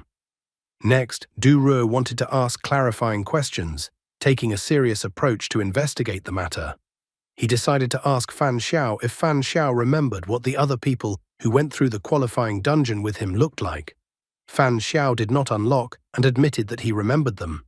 However, he had gone through various hardships with them, and they had even found common ground, so he felt that it would not be good if he gave them and their secrets away. He also added that if Du Ruo were to force him to do so, he would only have to cooperate because he would not be able to overpower the Special Affairs Agency. The man asked the guy not to try to test them. He also pointed out that Special Affairs Agency wasn't as stingy as the guy thought they were. With a sly smile, Duruo pointed out that the emergence of evolution and its players would affect the existing structure, so the more time passed, the stronger this influence would become. The man suggested that in the future, gamers would become a strategically important resource and would be linked to a new wave of struggle for hegemony on Earth. Therefore, the Special Affairs Agency set itself the goal of recruiting every player. Fan Zhao asked if they have a forced form of recruitment. Duruo explained that everything is at the will of the individual, but he also clarified that the information provided from the country and the resources that can be utilized are incomparable to single players. Duruo suggested that Fan Xiao join them, and then Fan Xiao would have many advantages and no disadvantages. Fan Xiao agreed to mull over their offer to join them. Duruo did not insist on making an immediate decision, but simply put his business card on the table, asking the guy to call them when he decided to join them. Before leaving, the man said that the business card contained his phone number, as well as an account number and corresponding password on the Special Affairs Agency website. There was some information on the Special Affairs Agency website that they wanted to share. The guy thanked him for the visit, and then they left the guy's apartment. As soon as they stepped outside, Wu Yanqing informed the captain that she had observed the guy using her Eye of Truth talent. She assured him that the number and color on the guy's arm were not suspicious and that everything was genuine. Duruo was also surprised to meet such a guy, as white players were currently very rare. Currently, the Special Affairs Agency had to deal with black-marked cannibal players. He noted that the guy had a good resume, so if they could get him on their side, it would be a good help for them in the future. Wu Yanqing, on the other hand, thought Fan Xiao was arrogant, and she hardly believed that they could persuade Fan Xiao to join them. Duruo believed that if the guy refused to join them, then they needed to persuade him to cooperate with them. He then ordered her to contact the Special Affairs Agency so they could plan this cooperation. In addition, he asked the woman to try to obtain information about the dungeons and the tickets associated with them. Duruo stated that he wanted to investigate this matter. Wu Yanqing obediently agreed to carry out the order. After that, Duruo asked the sniper and the combat team to leave their positions. The sniper, who was on a nearby roof, received orders to cancel the elimination of the target.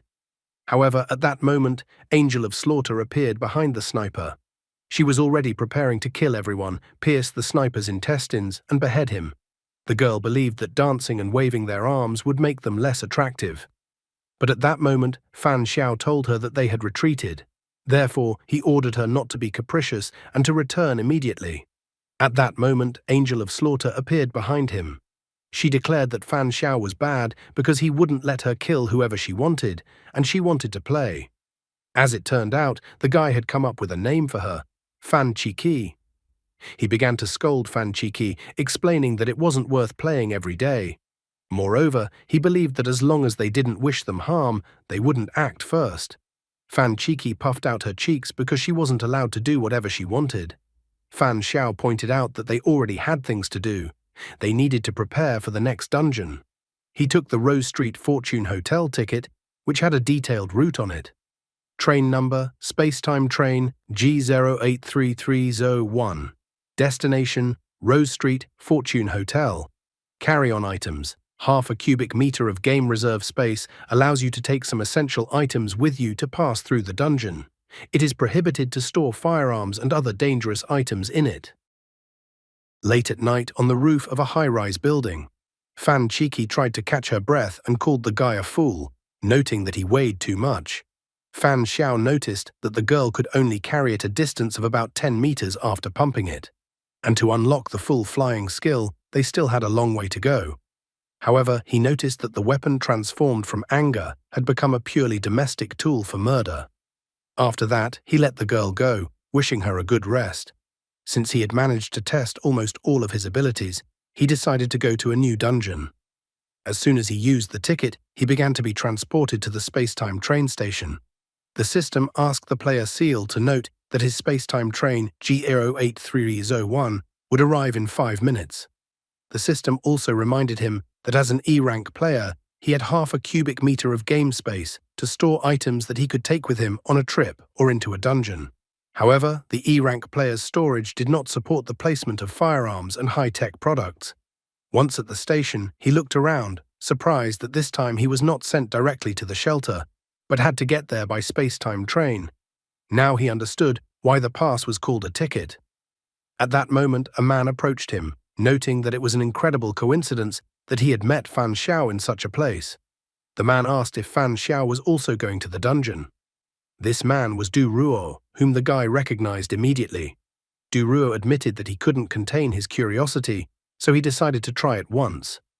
However, Fan Xiao didn't believe in such strange coincidences, so he was on his guard. Fan Xiao asked how many times the man had gone to the dungeon. Du Ruo immediately said that this would be his third trip to the dungeon. Will Du Ruo manage to survive this trip and recruit Fan Xiao to side with the Special Affairs Agency? The guy had already asked Du Ruo directly about the possibility that they might have gotten into the same dungeon.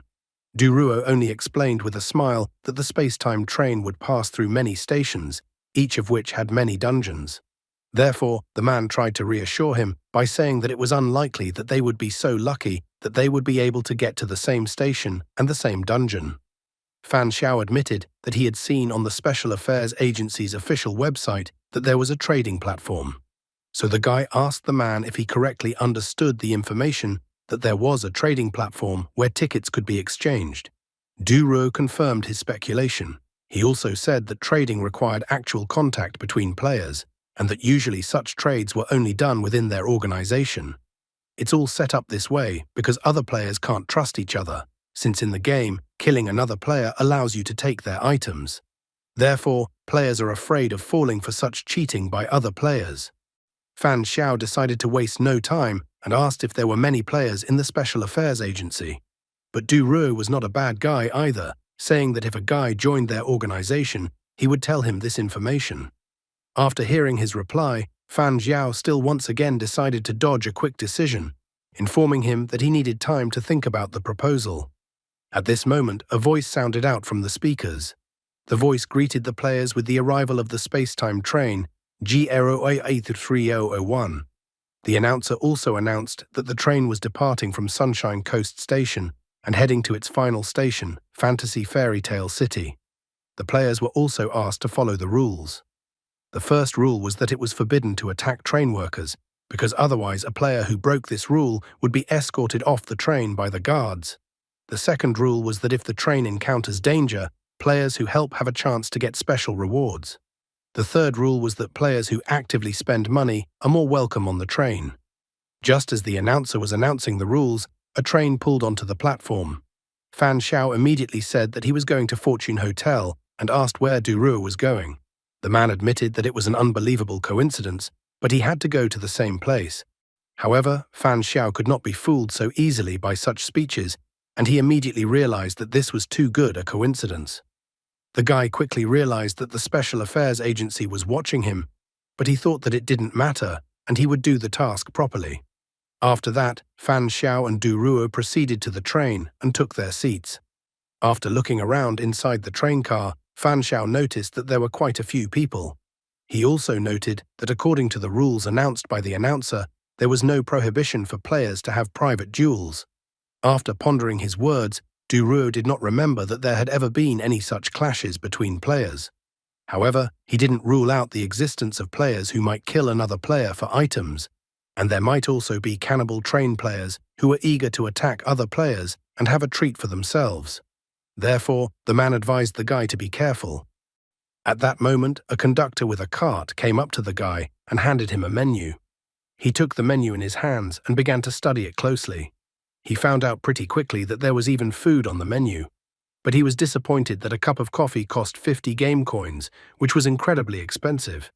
Du Ruo, with a smile on his face, decided to treat the guy and pay for his cup of coffee. The guy thought it was quite generous of the man. After a while, they brought him hot coffee, which he sat and drank comfortably. He noticed that the coffee was not ordinary at all. When he examined the cup, he noticed the name on it that it was a joint product of 9th Dimension and 9 Arts Gastronomy. Du Ruo informed him that everything was real in this place. He was even a little surprised that the guy assumed it was just some fake loading page before entering the dungeon. Fan Xiao continued questioning, trying to find out from the man what this place even was. Du Ruo suggested that it was some kind of crevice where various time and space lines intersected. Based on this theory, it could be assumed that the other passengers on this train were most likely from other worlds, which was different from the world where Du Ruo and Fan Xiao lived. Du Ruo admitted that when ordering food, he bribed the attendants to get some information, and the most valuable was the information about the space-time station number. Fan Xiao immediately called out the number G08010A1. The man noticed that the guy was pretty good at memorizing everything. He also shared the information he was able to find out. As it turned out, G08 is the number of the space-time node, 010 is the number of the world zone. According to this information, Earth has the number 010 for the world zone, and the last digits A1 is the station number. Every starting station in the world started at A1, and there were many game dungeons hidden underneath the station. Fan Xiao now had a slightly better understanding of what was happening, having memorized the point that parallel worlds were divided by numbers. Suddenly, an announcement was heard on the train. The announcer asked for all players' attention and then announced that there would now be an emergency bounty announcement. The train announcer reported that a player known by the nickname National Annihilation had been spotted in space-time node G08. He was a member of the Tribunal of Life Assassination Organization. This person is a super player who once killed high-ranking employees of a game company and is an extremely dangerous individual. The announcer appealed to all players at space-time node G08 that if they had any information about this individual, they could directly report to the game. Depending on the importance of the information provided, the game company was willing to provide an appropriate reward. Fan Xiao wondered why the game company couldn't directly punish the players. After all, in order to catch criminals, they have to use the space-time train and issue reward ads. The guy wondered about the organization he had just learned about, Tribunal of Life. He was a little surprised that there was a player organization that dared to openly oppose a game company. Du Ruo understood his reasoning perfectly. After all, based on these announcements on the train, it appeared that the game company could not fully control the evolution game. However, he thought that this was quite good news for them as players. Fan Xiao wanted to know more about the game, so he asked the man if he knew anything about super players or S-level players. However, Du Ruo was even slightly annoyed that the guy seemed to think his was an encyclopedia. He admitted that he had only started playing a month earlier than the guy, so he didn't have much information. The man thought that super players were hardly anyone they could face at their current level. Suddenly, the train announcer announced that the train had arrived at Rose Street Station and advised the passengers with this ticket to leave the train. Fan Xiao was surprised that the train had reached his desired station so quickly. As he exited the train car, the guy stated that he was actually curious what would have happened if they had continued traveling on their own ticket, but Du Ruo didn't know the answer to that question. However, he warned the guy that before breaking the rules, he should consider whether he had the power to do something like this, because otherwise the consequences might be too severe. After saying that, Du Ruo and Fan Xiao disintegrated into data and were teleported away. Soon, Fan Xiao appeared in front of the majestic building. Immediately, it was announced that the Fortune Hotel dungeon had been opened. The backstory of this place was that ever since the guests of Fortune Hotel started complaining that there was a foul odor in their rooms, the hotel staff started a thorough investigation trying to find out the sources of the odor. They thoroughly checked the bathrooms, water pipes, floors, ceilings, and windows, but found nothing. However, the odor was getting stronger, so the staff began an even more thorough inspection, destroying everything in the room. Eventually, they found the body of a decomposing woman in a red dress with her hair loose in the mattress. As it turned out, it was a murder with the body concealed. The body was quickly removed and the odor disappeared, but creepy and rather strange things began to happen in the hotel. Some hotel guests complained that light footsteps could be heard in the hallway at night. Daredevils who still decided to open the door of their room at that moment saw the silhouette of a woman in a red dress with loose hair. After that, the hotel guests started disappearing one by one, and the odor reappeared. The staff found the bodies of the missing people in the mattresses of other rooms.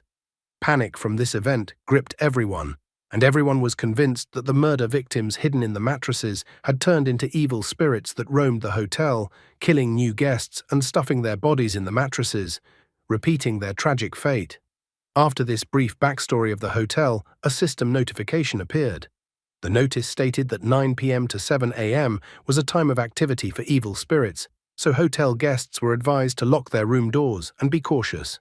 It also stated that only one guest could stay on one floor. Violators of this rule would be the first to be attacked by an evil spirit. The system also reported the most important rule. During the dungeon, the hotel will be completely isolated from the outside world, so players will be completely cut off from other space-time levels. After that, the system finally announced that the dungeon task was to live for 3 days in Fortune Hotel. Fan Xiao thought that this was all just an old and rather hackneyed bogeyman. Gradually, other players began to appear beside him. Du Ruo was also among the players in this dungeon. Once all the rules and backstory were announced, a girl appeared in front of them. She looked around at all the players and then announced that she had received a notice that the dungeon had closed. And she also added that they were the last group of players to enter this dungeon. The girl revealed that there are 12 players all participating in this dungeon. The excited guy decided that everyone should enter the hotel first, because the task stated to stay in the hotel for 3 days, which meant that time would only count down from the moment they entered the hotel. However, the woman suddenly declared that they couldn't enter the hotel now. She believed that they did not yet know if there might be any cannibalistic players lurking among them. The woman felt that everyone must first assure that they were not monsters, or else she would not enter the hotel. So whoever wants to go into the hotel can go in themselves. The blonde man was clearly unhappy with the woman's remarks. He felt that he didn't have to prove anything to anyone. The girl next to him advised him to ignore the woman. She even called the woman ugly. The woman was outraged at this treatment in her direction. She stated in a panic that they were definitely cannibal monsters. The woman continued to tell the others that if the 2 people in front of her were unwilling to prove their identity, then they could most likely be cannibal players. Therefore, she advised the others that if the others didn't want to be eaten by them, then they should eliminate the threat beforehand. Fan Xiao once again gave the other players a nickname based on their external characteristics: man with tattoos, babyface, bald man, werewolf, middle-aged man, handsome. Fan Xiao tiredly asked the woman why they should do anything at all. Why does the woman tell them to do something and they have to do it? The woman pretended not to understand what he was even talking about. She didn't understand why the guy didn't want to prove he wasn't a cannibal. And since he doesn't want to prove otherwise, that means he is a cannibal monster too. However, Fan Xiao calmly headed towards the hotel, saying that their mission was not to clear the hotel of cannibal monsters. In addition, the physical strength of cannibals was the strongest among all types of players. Therefore, he believed that even if they found the cannibals, there would be casualties, and no one wanted to just die. He asked if there were any players who were willing to take the lead. If there were, he would follow them, but if there were none, he would just go inside the hotel. Then, smirking, he turned to the others, saying that even if he was a cannibal, who would risk anything against him? He immediately asked if the woman who was screaming the most would risk attacking him. The woman immediately started screaming at the top of her throat that the guy had given himself away. She was displeased that the other players didn't do anything about it. Man with tattoos, on the other hand, thought that the woman was definitely out of her mind and wondered why the woman didn't go and sort it out herself. The handsome man standing next to them decided that the main threat at the moment was evil spirits, so the woman could keep an eye on the cannibals herself. After that, Du Ruo approached the guy. He knew very well that the guy was a white player and that his words could easily make other players think that he was a cannibal. Du Ruo didn't understand why the guy wanted to upset everyone at once. However, the guy stated that subhuman players had distinctive characteristics, and as a white player, he couldn't just explain things to them. So he decided that he'd rather come forward himself and establish some credibility than let them just accuse him. After all, the evil spirits were still in the hotel, so he wanted to make a deterrent for the players. Plus, he quickly realized that the woman wasn't trying to eliminate the threat beforehand at all, but just wanted to create a commotion to see who had what powers to keep themselves safe. If he is wrong in his assertions, then why is the woman herself not doing anything at all? Everywhere there will be such screamers who do nothing themselves but shout and muddy the waters. What will such a ploy lead a guy to? After that, everyone headed quietly to the hotel building. After that, despite the woman's cries, all the players entered the hotel building. After looking around the hotel lobby with his eyes, Fan Xiao came to the conclusion that no one had been in this place for a long time. Babyface got straight to the point, reminding the others that there could only be one person on one floor, so he wondered how they would allocate which player would occupy which floor. The middle-aged man did his best to calm everyone down. He stated that all the players could live as they wanted. The man had already looked around the hotel and noted that there were 13 floors, and if we exclude the first floor with the lobby, there would be enough floor space for all 12 people. The middle-aged man asked which floor the businesswoman would take. The businesswoman informed that she would like to take the 7th floor. She explained her decision by saying that she was in business and therefore paid attention to every detail. The middle-aged man was delighted by this coincidence, admitting that he was also in business. Approaching her, Handsome stated that they had come almost at the same time, so he suggested that the woman team up with him to look out for each other. Bald Man announced that he would take the 2nd floor and let the others continue to allocate other floors. Blonde Man was outraged that Bald Man decided to take the 2nd floor for himself. He believed that living on the 2nd floor was the easiest way to escape, so he was going to take the 2nd floor himself. Hearing his words, his girlfriend said that she would take the 3rd floor in that case, asking Chen to keep an eye on her. Du Ruo, on the other hand, decided that they could decide exactly which floor to stay on later, so he suggested Fan Xiao look around the entire floor first. The man assumed that if they were lucky, they might be able to find out some information related to the evil spirit this way. After listening to him, Fan Xiao reminded him that the hotel was big, so for efficiency, he suggested that they split up. The blonde man wasn't very happy with the guy's idea, thinking that the guy was crazy. Qian reminded him that the hotel was actually inhabited by an evil spirit. With a bloodthirsty look at Qian, the guy said that if Qian wanted to search with him, he would do it. Qian was more than a little scared, for he remembered the guy's earlier words on the street. Qian kindly refused his request. He stated that he didn't agree with splitting up one by one rather than saying that he would go with the guy. Qian also boldly told the guy to stay away from him. Despite his threatening words, Qian actually realized more and more that it looked like the guy in front of him was a cannibal, so he didn't want to anger him. Businesswoman reminded the rest of us that the evil spirit starts every night from 9 p.m. So if they procrastinated and delayed looking for information, it might reduce their chances of survival. Bald Man agreed with what she said and also noted that the game's clues were definitely correct. The man believed that there would be no danger at this time, so he stated that he agreed to split up to search for information. Besides, this way would be much faster than if they all went through every room together, and this way they wouldn't miss any rooms. After listening to his arguments, Handsome agreed with him. Fan Xiao once again took the initiative and went first, announcing that since everyone agreed, they should hurry up. Du Ruo wondered if the guy thought the evil spirit was even real or a fake. Fan Xiao admitted that there was too little information to judge anything. As they were going up the stairs, the guy suddenly stopped and turned to Du Ruo, saying that he would leave the floor inspection to Du Ruo and go up to the 13th floor. Du Ruo did not object to this initiative in any way. Before he left, he even advised the guy to be more careful. Fan Xiao annoyed Du Ruo, and he thought of him as a sticking band-aid, as the man never left his side. In the end, the guy decided it was some kind of test from the Special Affairs Agency to check him out.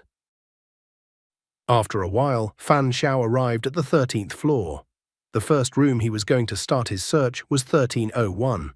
At first glance, he noticed that no one had been in this room for a long time, so he didn't expect to find any easy clues here. Therefore, he immediately took out the anemia earring. Waiting for clues was not the best way to successfully pass the dungeon, so he decided that now would be a good time to try out the anemia earring, the item he had received as a reward after completing the last dungeon.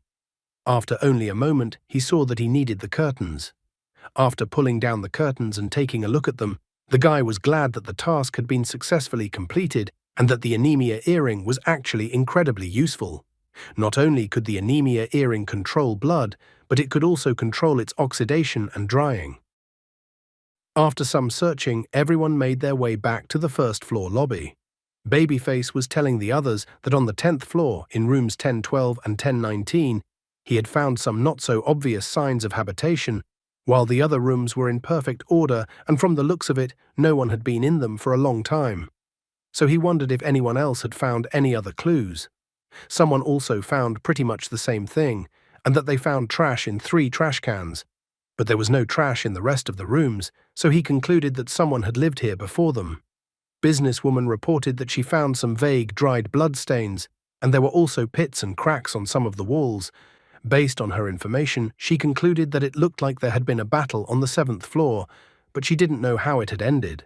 Du Ruo recalled that they were in a dungeon, so obviously the dungeon had been opened more than once to other players who had participated in the hotel dungeon, so he found the traces of battles to be normal. Bald Man agreed with the rest, noting that he hadn't detected any clues either. Qian wondered if all the players had gathered in the hall, but suddenly noticed that one player was still missing. Just at this moment, Fan Xiao appeared with a curtain in his hands. He announced that he had something interesting. Everyone was curious as to what clues the guy had found. The guy unfolded the curtain for everyone, and the others could see the inscriptions on the curtain left by the blood. It seemed that someone from past hotel guests had informed them of the clues. He fearfully pointed out that the girl was beheading anyone who reacted to the knocking. The guest was incredibly scared, so he only wrote that he would also die. Du Ruo was surprised that the guy seemed to have found traces of players who had participated in this challenge before. They now realized that a guest at the hotel was pointing out an evil spirit. Businesswoman agreed with his opinion, recalling that the description of the dungeon stated that the evil spirit looked like a woman in a red dress. And about the evil spirit chopping off heads, she suggested that this was the method of attack of the evil spirit in question. The woman who had shouted the loudest earlier was scared. She wanted to hear confirmation that of the previously entered players in this dungeon, at least someone had survived. After all, judging from the writing on the curtain, she thought there was only one person left at the end who was afraid of death. Fan Xiao reassured them, believing that there probably wasn't a complete annihilation, since if the literal meaning of what was written on the curtain was to be believed, only the heads of those whose door was knocked on were chopped off. Based on their investigation, rooms with blood were rare, which meant that not everyone would face danger. He himself was not yet fully aware of whether the knock on the door was the very mark of death. After thinking over all the available information, Du Ruo assumed that only those who heard the knock on the door from an evil spirit would be attacked and lose their heads, while the rest could survive the 3 days in peace. Qian was disappointed that it all came down to luck in the end. The middle-aged man suggested not relying on luck, as it was too unreliable. Therefore, he suggested that everyone should live together, unite, and fight the evil spirit together.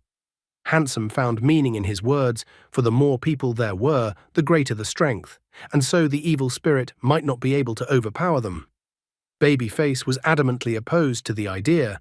He reminded the others that only one person could live on one floor. If anyone broke that rule, they would be the first target of the evil spirit. The woman enthusiastically stated that then they should all move into the same room together. She believed that if they all broke the rule together and fought against the evil spirit wouldn't be able to kill them all. However, Fan Xiao intervened and asked her not to drag everyone else into her maelstrom. He felt that the woman was thinking and planning too beautifully. The woman was extremely displeased, wondering what the guy even meant. Fan Xiao calmly explained why her plan was nonsense. If they live together, that evil spirit will come and finish everyone off. He reminded the others that based on the assumptions, the knocking on the door would only affect some players. Based on the information he received, he concluded that there was a chance that some players could survive these 3 days safely. However, if they all lived together, the evil spirit would definitely attack them. Furthermore, he assumed that encountering an evil spirit didn't necessarily mean imminent doom. The guy reminded the others that they had found battle marks earlier, which could be interpreted as players trying to resist the evil spirit. So Fan Xiao suggested that the evil spirit probably didn't have a way to instantly kill players. After his words, Man with Tattoos announced that he would live alone and that whoever wanted to break the rules could break the rules. Bald Man also decided to live alone and trust his luck. After carefully considering her choice, Businesswoman also decided to follow the rules and live alone. Fan Xiao calmly pointed out to the others that since everyone had come to a common decision, they should all go back to their rooms since the safe time was almost up. And if anyone decided to break the rules and stay together, that was their choice.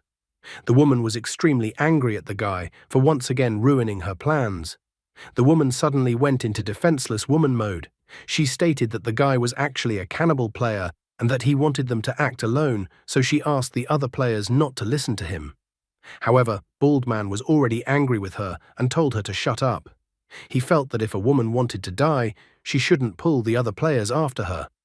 Looking at them, Fan Xiao even heaved a sigh of relief.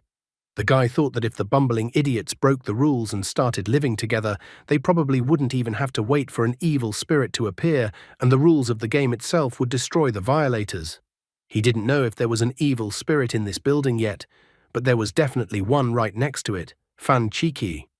Even if the evil spirit appeared to him, he wondered who would actually be scared of whom. With a flushed face, the middle-aged man approached businesswoman. He thought that since she would live on the 7th floor and he on the 6th floor, they would be neighbors. So he asked that if something happened to either of them, they should start making noise to attract the neighbors' attention and support each other. Businesswoman agreed with him because cooperation definitely increased their chances of survival. Hearing their conversation, Handsome approached the woman that the other players on different floors would also make noise to warn and support each other. It was strongly evident from the middle-aged man's face that he was extremely unhappy that Handsome was interfering with his attempts to establish a relationship with businesswoman, who he obviously liked. The woman also cut into their conversation, stating that since she would be living on the 9th floor, she thought it would be easier for them all to help each other that way. The middle-aged man was extremely surprised and unhappy that everyone was just getting in his way. Businesswoman said with a smile that she agreed to cooperate because the more people the better. However, it seems that middle-aged man and Handsome have become rivals in the fight for the heart of businesswoman, who does not seem to be interested in either of them. Looking at them, Fan Xiao calculated that there were 2 subservient men, one young woman, another female provocateur, and a couple of stylists. In his opinion, the overall danger was not great. The others, however, were rather taciturn, so it was difficult for him to understand them for the time being. In the end, he decided to behave more cautiously with them, but one player from their group pissed him off the most. As soon as he entered the elevator, Duruo also entered the elevator with him. They used to walk up the stairs, but now it turns out the hotel has an elevator. The guy was annoyed with Duruo because even now Duruo was supposed to live on the 12th floor, but for some reason went with the guy to the 13th floor.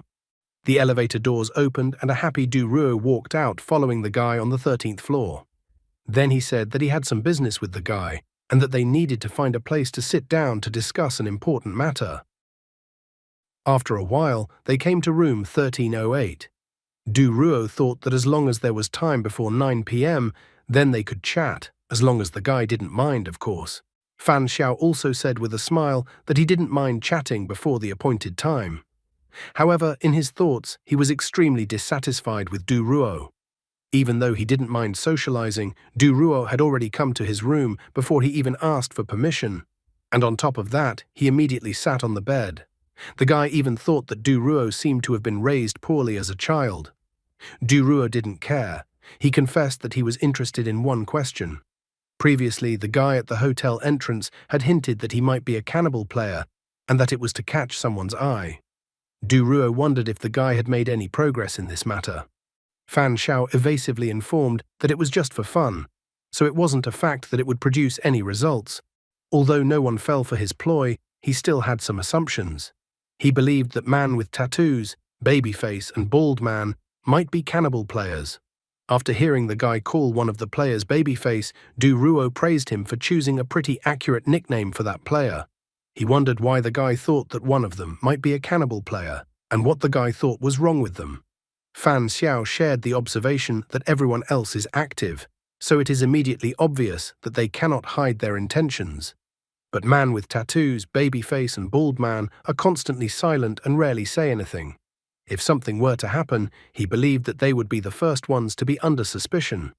Duruo finally exhaled and revealed that he hadn't actually come to discuss the players, but for another reason. He was curious. He wanted to confirm his speculation that those bloody marks on the curtain were actually drawn by Fan Xiao.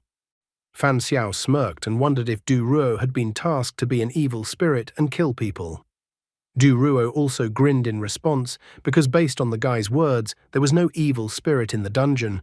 It was all just a disguise, and the evil spirit was actually just a person. He even made the comparison that it was a quest like the werewolf game. And it turned out that if Du Ruo was tasked to play the role of an evil spirit, then Fan Xiao would definitely be in trouble now. Fan Xiao smiled, saying that he was just joking and trusted Du Ruo. After all, it was unlikely that the official staff would kill innocent players. However, Fan Xiao was not a fool and was well aware that with the strengthening of Raj, Fan Qi would surely be able to kill Du Ruo. Du Ruo continued to smile, noting that the guy's speculation was quite interesting. But unfortunately, he wasn't tasked with being an evil spirit, so the guy could test him however he wanted. The guy's face even covered in cold sweat. He assured that there was no need to do that, because the bloody footprints were a trap to catch other players. Fan Xiao explained that if one recalled the description of the dungeon, the rules related to the evil spirit are quite obvious. The evil spirit will hide the bodies of dead people in the mattress, repeating its tragic fate. Now Fan Xiao has tampered with the information and added 2 new rules. Rule number 1, the evil spirit will knock on the door to mark the victim. Rule number 2, the evil spirit will chop off the head of the person it is about to kill. Fan Xiao concluded that if an evil spirit really exists, it is unlikely to follow such rules. However, if the evil spirit follows these 2 rules, it will fall into a trap that will indirectly confirm that the evil spirit is actually a person who plays the role of an evil spirit. Thus, the person who plays the role of the evil spirit knows perfectly well that the bloody writing on the curtain is fake.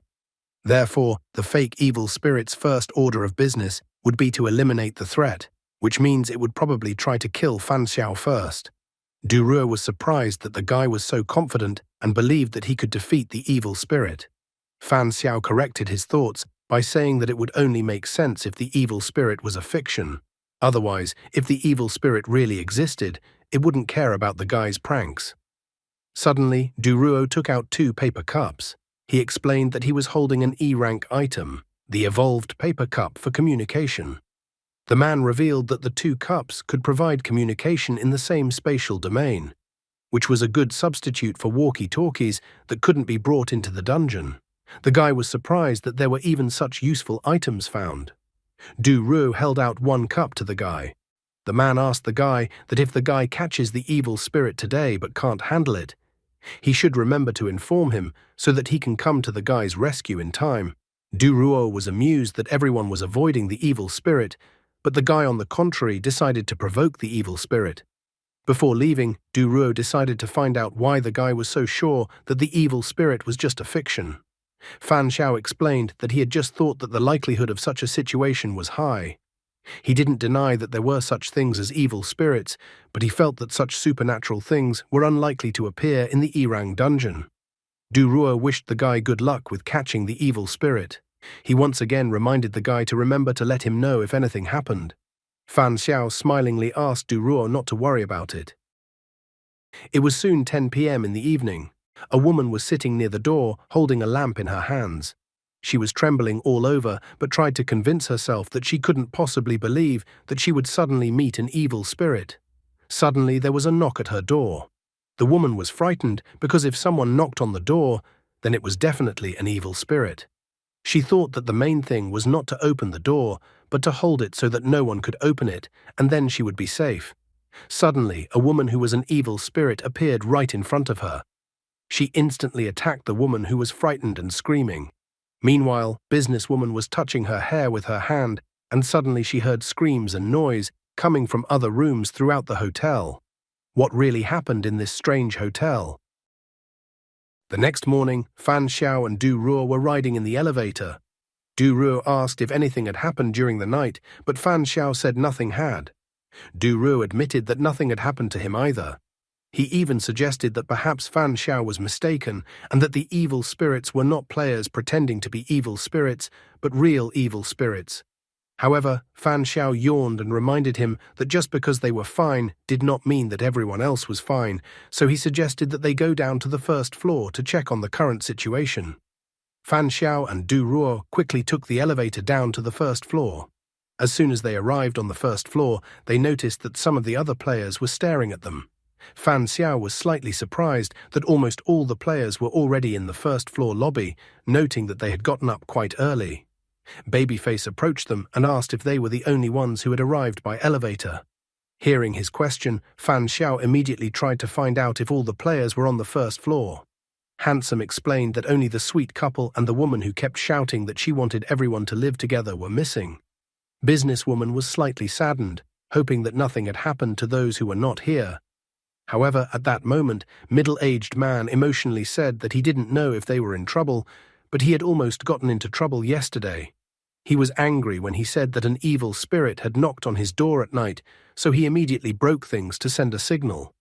In the end, the middle-aged man did not understand why the businesswoman did not come to his aid, but the businesswoman admitted that someone had also knocked on her door at night. Babyface also reported that someone had knocked on his door as well. This information did not reassure middle-aged man at all, and he continued to shout, thinking that they were talking nonsense. He even advised them to come up with a more plausible story. The man believed that it was better not to get together with such a team at all. Businesswoman quickly explained to him that she didn't care whether they got a team together or not, but that someone had indeed knocked on her door last night. However, middle-aged man's signal sounded only 2 minutes after that, so she explained that she didn't know, because maybe someone was pretending to be an evil spirit, so she didn't take any action. The middle-aged man was still dissatisfied with her answer and accused her of simply looking for excuses not to help anyone. He had signaled, so he believed that they should have come to his aid, regardless of the circumstances. Therefore, he even accused the woman and the others of cowardice. Babyface, who was extremely dissatisfied with the man's accusations, intervened in the conversation again. He pointed out that someone had simply knocked on the door and that he and businesswoman had not sent a signal, but the man had. This meant that the middle-aged man had wasted his chance to help, so he believed that the middle-aged man should blame himself for his fear of death. The middle-aged man was still indignant, believing that Babyface spoke so eloquently, but when he asked for help, Babyface did not come, so he accused Babyface of not being so brave himself. Tired of their shouting, Fan Xiao intervened in the conversation. He decided to clarify the information that everyone had heard yesterday when the evil spirit knocked on their door. The middle-aged man continued to shout that it was true and that he had no reason to lie about it. The businesswoman noted with irritation that it seemed that evil spirits really did exist. Babyface also reminded the others that the curtains said that an evil spirit knocks on the door before killing, which meant that they really did exist. However, at this moment, Fan Xiao caught the attention of all the players as he tried to confess one small detail of what had happened. He even asked that the other players not get too angry with him. After that, he admitted that he had actually forged the writing on the curtains himself and that no evil spirit had written anything on the curtains. Duro was surprised that the guy had revealed his trump card so easily. The other players were in complete shock, completely unable to understand how such a thing could happen. They inquired as to why the guy had forged the inscription on the curtain and what he was up to. Fan Xiao then explained to them that he had created this inscription on the curtain to see if there were any evil spirits in the hotel at all. And after the previous night, the only conclusion was that there were no evil spirits in the hotel at all. After all, if they were real spirits, they certainly wouldn't act on his fake clues, which meant there was only one possibility that some of the players had gotten a special assignment. He clearly pointed out that some of the players were given the task of pretending to be an evil spirit and killing other players. Almost all the players present were completely shocked by the information that the guy had voiced. They began to take turns claiming that they heard someone knocking on their door, but it wasn't them. Someone was still amazed that one of the players was pretending to be an evil spirit. Handsome tried to address the guy, noting that since he had arranged all this, he could be an evil spirit. However, Fan Xiao gave him a cold glance, noting that if it was him, then he might as well not confess about the curtains. And tonight, instead of knocking on the door, he would find a way to enter and kill all the players one by one. Handsome was completely powerless against such arguments, so he didn't even have the right words. Then Duruo intervened in the conversation. He reminded the other players that since their conclusion was that there was a fake evil spirit among them, then everyone was a suspect. However, Duruo happily stated that there was some positive news, because now they knew that their enemy was not an evil spirit, but a human. Fan Xiao explained to everyone that they were essentially playing a werewolf game, but with some differences. In the werewolf game, the werewolf always kills at night, but in their game, when they realize that they are facing a normal player and not an evil spirit, it is no longer as scary to confront the enemy. Handsome was glad too, thinking that if the enemy was human, then they didn't need to be so afraid. The middle-aged man noticed the logic in the guy's words, noting that it all sounded plausible, because if it was a real evil spirit, then it wouldn't be knocking on the door. Fan Xiao once again took the lead, explaining to the others that they now had 3 players whose fate was unknown. Therefore, he was suggesting that the rest of the players check what had become of them first, and then decide what to do next. However, the middle-aged man didn't like the guy's plan. He thought that there was no need to confirm anything, because if the players didn't come down, then they were definitely killed by an evil spirit. And based on the fact that a human had done it, that meant a human could kill someone during the day. Despite all the cries of the middle-aged man, Fan Xiao pointed out that the rules of the trial stated that spirits hide their bodies in mattresses, so he noted with a horrified look that surely the players didn't want to sleep on bodies that were hidden in mattresses. The others were also terrified at this prospect. Fan Xiao, as the leader, announced that once they find the bodies, then he would then be able to figure out which one of them is the evil spirit. Handsome wondered if the guy had any other clues and what kind. However, Fan Xiao pointed out to him that there might be a fake evil spirit among them, so he wasn't going to be so stupid as to reveal all his cards. So he advised Handsome to just look for the body in the mattresses. Handsome didn't like that answer from the guy. The middle-aged man was still unhappy with the guy's behavior, believing that the guy was putting fear into them, and they didn't yet know if the guy was telling the truth or lying to them. The very thought of sleeping on a mattress with someone in it gave businesswoman goosebumps all over her body, so she immediately agreed to do a body search. Babyface supported her thought, explaining that everyone would be able to help during the day anyway, and it was unlikely that a fake evil spirit would act so brazenly. Fan Xiao turned his back to them, getting ready to leave. Lastly, he told them that this was all he wanted to tell them, but it was up to them to believe it or not. Du Ruo looked at the guy suspiciously. He wondered what the guy was really up to. After a while in one of the rooms, Fan Xiao continued to search the room and complained that the entire building had 13 floors, hundreds of rooms, and they had already searched almost half of them, but still found nothing. He even began to doubt that a fake evil spirit had hidden the bodies in the mattresses. But at that moment, he heard a suspicious sound behind him and turned around. Standing near the door was Bald Man, who possessed the arrogant doorknob item. Fan Xiao inquired what Bald Man was up to, but the man only smiled slyly. He pointed out that he possessed an E-ranked item, the arrogant doorknob. If this item was placed on a door, the door would completely block sounds from both outside and inside. Fan Xiao was a tough guy, so stuck his hands in his pants pockets and tried to extract information from Bald Man. The guy tried to make sure that Bald Man was the one who pretended to be an evil spirit and killed the 3 players. He was slightly surprised that the item's abilities were really strange and varied. However, Bald Man corrected his thoughts that it was like that, but he only killed the woman who screamed the most, and the other 2 broke the rules and were therefore wiped out by the game. What Fan Xiao wondered the most was why Bald Man hadn't attacked him last night. Bald Man coldly explained that he had one item that allowed him to see the approximate chance of victory against a particular player. Thanks to this, he noticed that the guy was incredibly strong, but the chance of victory against him was only 52%. Therefore, to reassure himself, he didn't attack the guy and instead chose a weaker opponent. Fan Xiao continued to stall for time, quietly wondering why Bald Man had decided to act now. And was Bald Man not afraid of failure when there was only a 52% chance of winning? Plus, he wondered how Bald Man would explain his action to the others and if he had a plan for it. Bald Man, with an arrogant laugh, did not hide the fact that the guy had left him no choice. He had originally planned to leave the showdown with the guy until the last night, but the guy proved to be too cunning. Plus, he had taken 3 items, and together with the evil spirit kit, his chance of defeating the guy was 68%. Bald Man was already anticipating that once he killed the guy and then 2 more players, the task would be completed. Fan Xiao was amused that the evil spirit had to kill 6 players, which was half, since it was as if it was in a classic werewolf game. However, he reminded that Bald Man talks too much, and like a typical villain, told him all his plans. At this moment, Fan Xiao felt his movements become stiff. A smile didn't slip off Bald Man's face when he explained that he had no choice since he had obtained the E-rank toxic mist item, which needed a little time for it to poison the target. Bald Man was a very polite person, so she thanked the guy for obediently helping him buy time.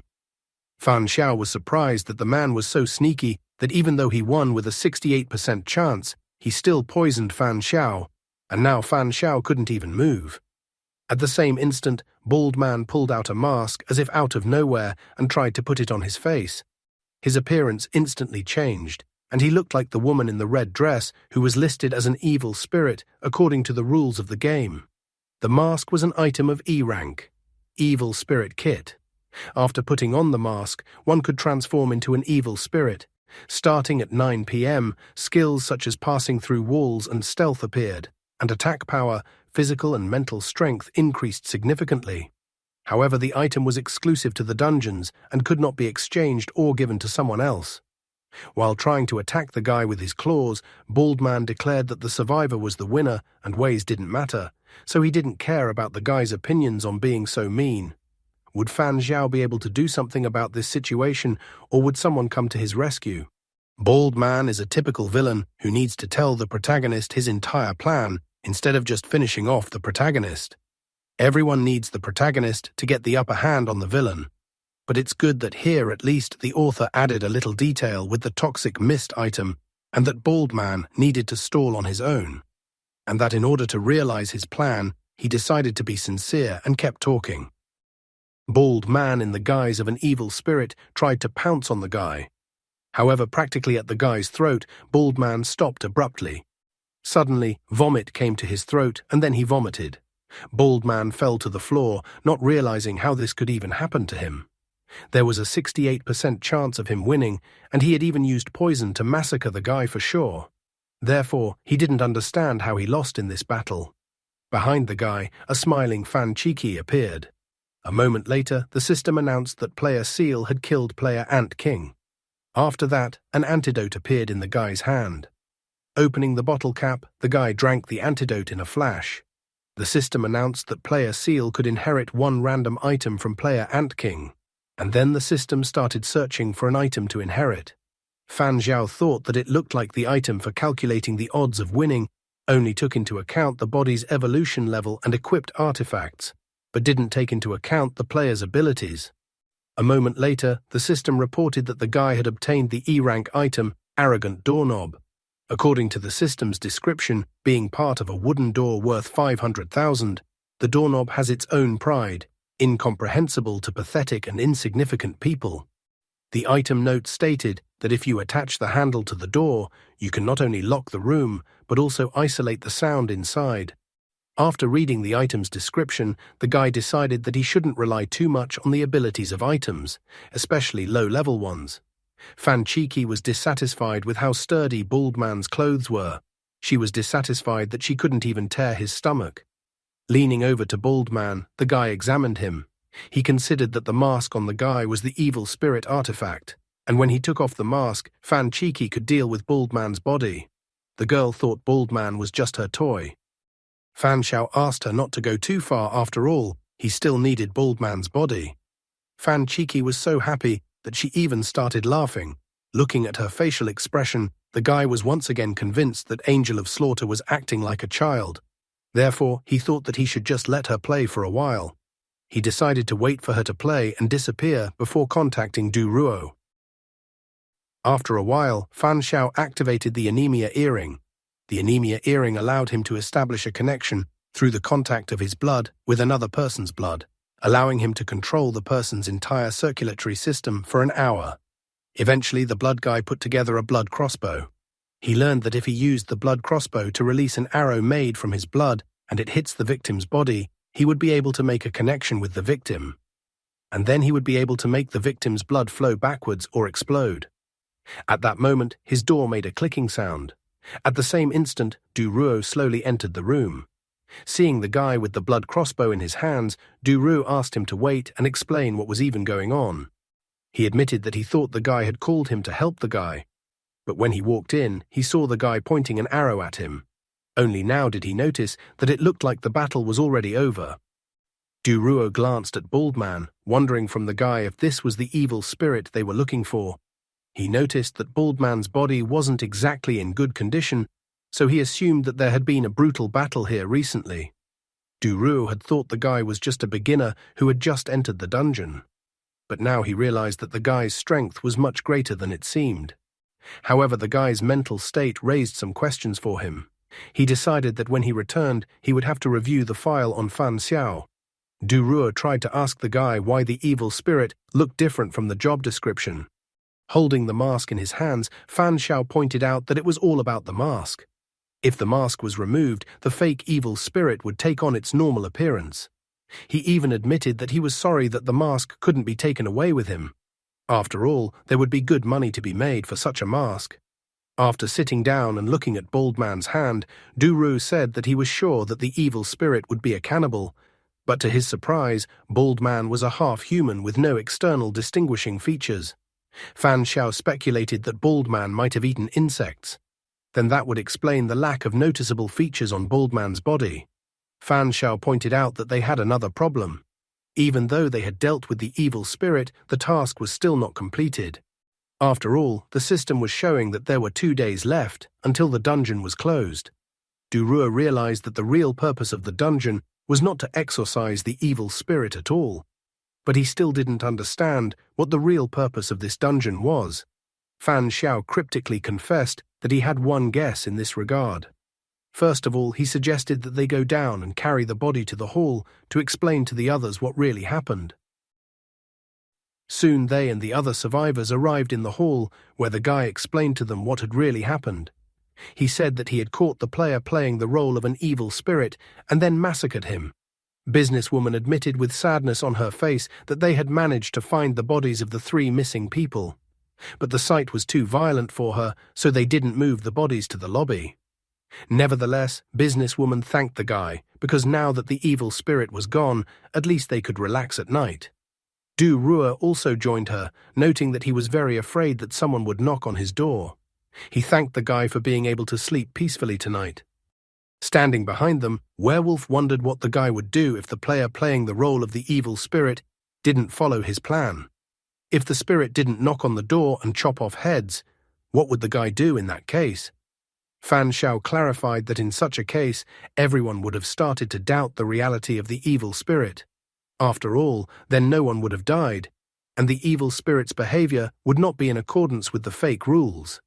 And if the evil spirit never manifested, then they would be able to safely wait out the dungeon until the end.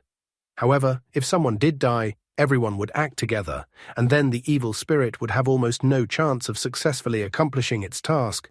Werewolf kept asking questions. He wondered what if the player playing the role of the evil spirit had realized the guy's plan and deliberately followed the fake rules to create panic and make the players kill each other. Businesswoman also wondered what would happen if the evil spirit was real and not a disguised player. After all, then the evil spirit would not be following false rules. With this scenario, if people got together, it could really attract the evil spirit and provoke it to attack. From their questions, the guy only exhaled and smiled. He pointed out again that such an option was only possible if the evil spirit actually existed. If they got together, they would have a better chance of surviving an attack. In the worst-case scenario, if any of them died, then it would already be possible to disperse into rooms to minimize casualties. He smirked and even pointed out that if that was the case, he wasn't going to break the rules himself, and he wasn't going to live with the others. Handsome yelled at him in anger. He pointed out that the guy should be held accountable for his actions. After all, if the guy hadn't tampered with the evidence, no one would have panicked. And they would have all just strengthened their defenses, and then maybe no one would have died. However, for all his words, the guy only laughed. Fan Xiao explained to them that the bodies of the 3 dead people spoke quite clearly about the entire situation. He didn't care about their thoughts because the fact was that he had already killed the player who was playing the role of an evil spirit, and he didn't expect any gratitude from them or that they would start trusting him. He even admitted that he didn't trust them at all either. Suddenly, the middle-aged man said he trusted the guy. Now that the spirit was gone, he was interested in another matter. He was going to discuss with everyone how to divide the spoils from the fake evil spirit. Waving the mask in his hands, the guy asked if these were the trophies middle-aged man was talking about. Middle-aged man was glad because he was talking about an item that should drop out after killing a player, especially if it was an evil spirit. However, the guy's look changed abruptly to a cold one. He stated that it was no wonder the man had such a face, so he probably wanted to cover it up with that mask. In his opinion, middle-aged man had done nothing but wanted a trophy. The guy thought middle-aged man's request was just unbelievable chutzpah. Middle-aged man was shocked by his words. The middle-aged man seemed to take great offense at his words, as he started yelling to everyone that the guy was a cannibal and he was the one who confused them with false evidence. He thought that if the artifact remained in the guy's possession, they were unlikely to survive the night in peace. The middle-aged man began to tell them that the guy might come up with some new trap. Handsome intervened in the conversation, asking everyone to calm down. He also pointed out that they hadn't proven that the guy in front of them was a cannibal yet. Nevertheless, Handsome decided that until they could sort things out, it would be logical to give the artifact to someone they trusted. The guy looked at him coldly and wondered who everyone trusted and if he was talking about himself. Handsome tried to dodge the question by saying that he was not talking about himself. Regardless, he considered it a matter of general safety and explained that he had no personal animosity towards the guy. He even asked the guy to understand him on the matter. A middle-aged man jumped at the idea. He thought that the player who aroused the least suspicion among the other players should take the mask. Smiling, Fan Xiao tossed the mask to middle-aged man, declaring that he was suitable. The guy even asked that middle-aged man keep the mask properly. But when middle-aged man caught the mask, he saw a system notification that the item in his hand was exclusive to the dungeon, and that an unfit player could not obtain or use it. Middle-aged man was enraged, believing that the guy was just messing with him. It pissed him off that the item was a quest item, and the guy hadn't told him about it before. However, Fan Xiao only laughed, thinking that watching everyone fight was fun, because it was like going to a circus with monkeys. Middle-aged man announced that the evil spirit danger was actually gone, but the cannibal player was still in front of them. Middle-aged man pointed at the guy, shouting about how he was a cannibal. He even started yelling to everyone that the guy would attack them tonight, so they wouldn't be able to sleep well for the next 2 nights. So the middle-aged man suggested that everyone should get rid of the threat together, as they would all feel better without the cannibal. Everyone was shocked by his words, and only Duruo knew the truth and could barely contain his laughter. However, the guy glared bloodthirstily at the middle-aged man, asking if he was looking for death. Everything went exactly according to his plan, as this was the most opportune moment to provoke the cannibal players to reveal their identities, so he planned to add more fuel to the flames. The middle-aged man had already directly pointed out that the guy had shown his true colors. He was going to take it out on the guy together, but at that moment he was pierced by a spear. Middle-aged man was instantly knocked out of the game. Babyface behind him used shape-shifting clothes. The E-rank item, shape-shifting clothes, is a garment made of a special metal and has the powerful ability to transform shape and change color. One outfit replaces 100 ordinary ones, perfectly solving the problems of the poor. According to the item note, this artifact combined attack and defense. In weapon form, it has the strength of steel, and in armor form, it covers the wearer like a bulletproof vest. According to the second item note, the magical garment has the properties of a liquid. Separated parts can be put back together and reunited. Babyface stated that since he attacked first, then they didn't need to pretend anymore. He glared menacingly at Handsome and Businesswoman, believing that now that the evil spirit was gone, they could now sever all ties with them. Handsome and Businesswoman were startled. Babyface stepped forward, announcing that the other 2 could attack with him. They would quickly deal with the others and feast for the remaining 2 days.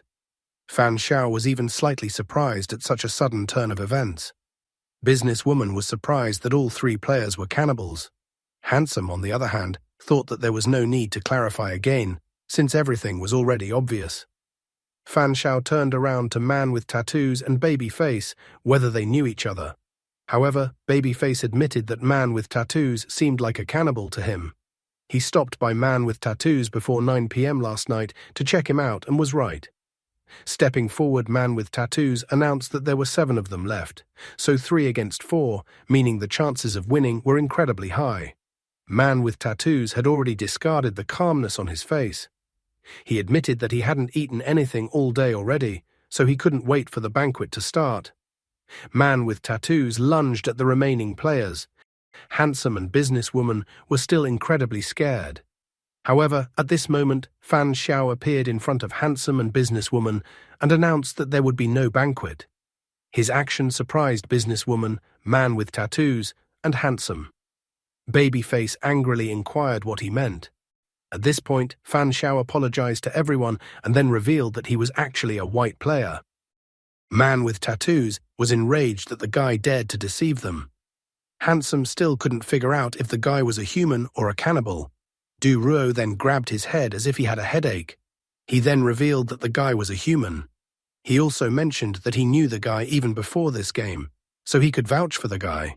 Du Ruo admitted that all the guy's actions were just a disguise and a tactical move. Werewolf gritted his teeth, stating that he believed the guy. Businesswoman suddenly pulled out her whip, informing him that they'll talk it over later, but first they need to deal with the cannibals. Babyface, as a typical cannibal, could no longer contain his anger. He tried to attack the guy, hoping the guy would pay for his deception. Then the guy pulled out a blood crossbow, which made Babyface back off a bit. However, when the guy shot an arrow from the blood crossbow, Babyface's robes were able to block the arrow. Realizing that the arrows were useless, Babyface rushed to attack, swinging his spear. But at that moment, Businesswoman appeared in front of him and used Queen's Domain ability. Babyface was thrown aside. Businesswoman then revealed her nature, and a grinning mistress with a whip in her hands appeared in front of Babyface. Babyface was incredibly scared, and Businesswoman was beating him with the whip at full force, dominating him. Fan Xiao was surprised that Babyface's armor could defend against the blood arrows, but couldn't even soften the whip blows. He realized that the whip was also an artifact, and apparently of a high level. How will their fate unfold next, and at what speed will they deal with the cannibals? Man with Tattoos and Werewolf clashed their fists. Werewolf was almost as strong as Man with Tattoos, although the latter was furious. Du Ruo decided to seize the moment and tried to attack Man with Tattoos with his sword, but the latter dodged Du Ruo's sword on reflexes. Du Ruo announced to Man with Tattoos that the two of them would be his opponents in this battle. Man with Tattoos was furious. In his thoughts, he confessed that he had absolutely never expected that the guy would deceive them and was not a cannibal. Now the situation for the cannibals was at a maximum disadvantage, as 2 cannibals were facing off against 5 players. Looking at Du Ruo and Werewolf's ongoing fight against Man with Tattoos, the guy noted that it looked like the Special Affairs Agency's forces were in place, so he felt that he didn't need to worry about that fight. To the surprise of the others, the middle-aged man was still alive and asked for their help. However, Handsome smiled slyly, noting that he still couldn't save himself and would die soon. Therefore, Handsome believed that since middle-aged man would die, the enemy should not be allowed to take possession of his items. Middle-aged man was terrified, realizing that his fate was sealed. He even asked Handsome to spare him. However, Handsome didn't listen to him and finished his dirty deed, asking the middle-aged man not to worry about anything, and he even promised that he would definitely avenge him. Businesswoman turned to him and asked him what he was doing. Handsome didn't see anything wrong with what he was doing. He explained that the middle-aged man would have died anyway, which meant that his items would have gone to the cannibal players. Therefore, he believed that what he did was for the greater good. After listening to his excuses, Businesswoman was shocked and couldn't even find the right words. At this point, Fan Xiao decided to address Babyface. He pointed out that Babyface could not win, pointing out that another rat right in front of Babyface's nose had taken his prey and items. Fan Xiao tried to find out why the guy was so persistent in continuing to fight them. He even felt that Babyface should just give up, and then they would let him live. At his words, Babyface became enraged and entered his monster form, telling him to shut up. But the first thing he decided to attack was not Fan Xiao, but Handsome, who had stolen his prey. At this point, Handsome showed why he was still alive as he used speed-running sneakers to escape from Babyface. However, Babyface was not going to let go of such an impudent player. He took aim and swung the spear in his hand. The spear that Babyface threw hit Handsome's back exactly. Babyface smiled, noting that the speed-running sneakers were not of a very high level, but nevertheless, he was now going to take those sneakers for himself. Fan Xiao noticed that the item of armor had come off Babyface's body, which meant that it was a good moment to attack. Taking advantage of the moment, he reactivated the previously released blood arrow, and then threw it straight at Babyface's back. Babyface couldn't understand what had even happened. He didn't feel any pain at all. Suddenly, it was as if his body began to swell up, and he felt violently sick. Babyface turned around to look at the smirking guy, realizing that he was the one who had attacked him. Fan Xiao smiled and then uttered a single word: boom. In the same instant, the guy's body was destroyed, and the system reported that player Seal had obtained the E-ranked item, Shape-Shifting Clothes. Man with Tattoos was stunned to see his ally vaporized literally before his eyes. At this moment, Man with Tattoos let his guard down, and Duruo appeared behind him. He asked him if Man with Tattoos thought now was the best time to be distracted from their battle. Man with Tattoos did not have time to react, so Duruo pierced his back with his sword. Man with Tattoos couldn't understand how this was possible. And now they had 3 more dead players: Man with Tattoos, Babyface, and Middle-Aged Man. Handsome was still trying to cling to his pathetic life. He begged for Fan Xiao to save his life. However, Fan Xiao pointed out that he wouldn't be able to save himself anyway and would die soon. With a sly smile, Fan Xiao wondered if Handsome was familiar with this phrase. However, he said that although he was not acting morally, he was a humanitarian at heart, so he announced that he would not kill Handsome. The truth is, though, that Handsome only has a pair of useless, speed-running sneakers. Businesswoman, who was listening to their conversation, was surprised to hear the word humanism from the guy.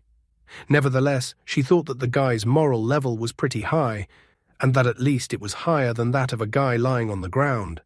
Businesswoman dealt Handsome both a moral and physical blow, informing her that too often the team was filled with people who were unwilling to help but happy to take advantage. At this point, animal ears appeared on Businesswoman's head. She reported that she rather liked people like the guy in front of her, smart and brave. Fan Xiao was surprised that there was another one of the half-human among the players. An overjoyed Duruo began whistling a song, noting that he didn't think at all that they would be able to deal with all the dangers before the end of the first day. Werewolf noted with a bit of sadness that of all the players, it was just the 4 of them left. Businesswoman reported that the main reason for the problems was the mechanics of the dungeon.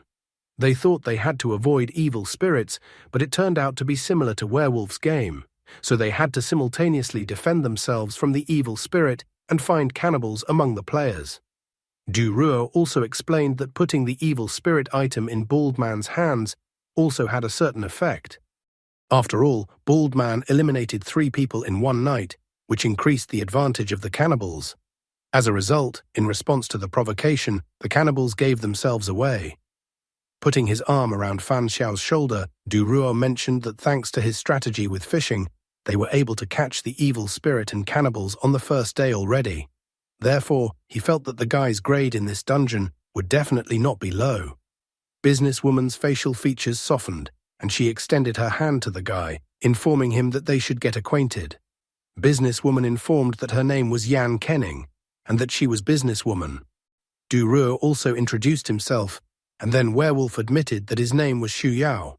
Fan Xiao decided to inform the others that his name was Fan Jian, which extremely surprised the other players.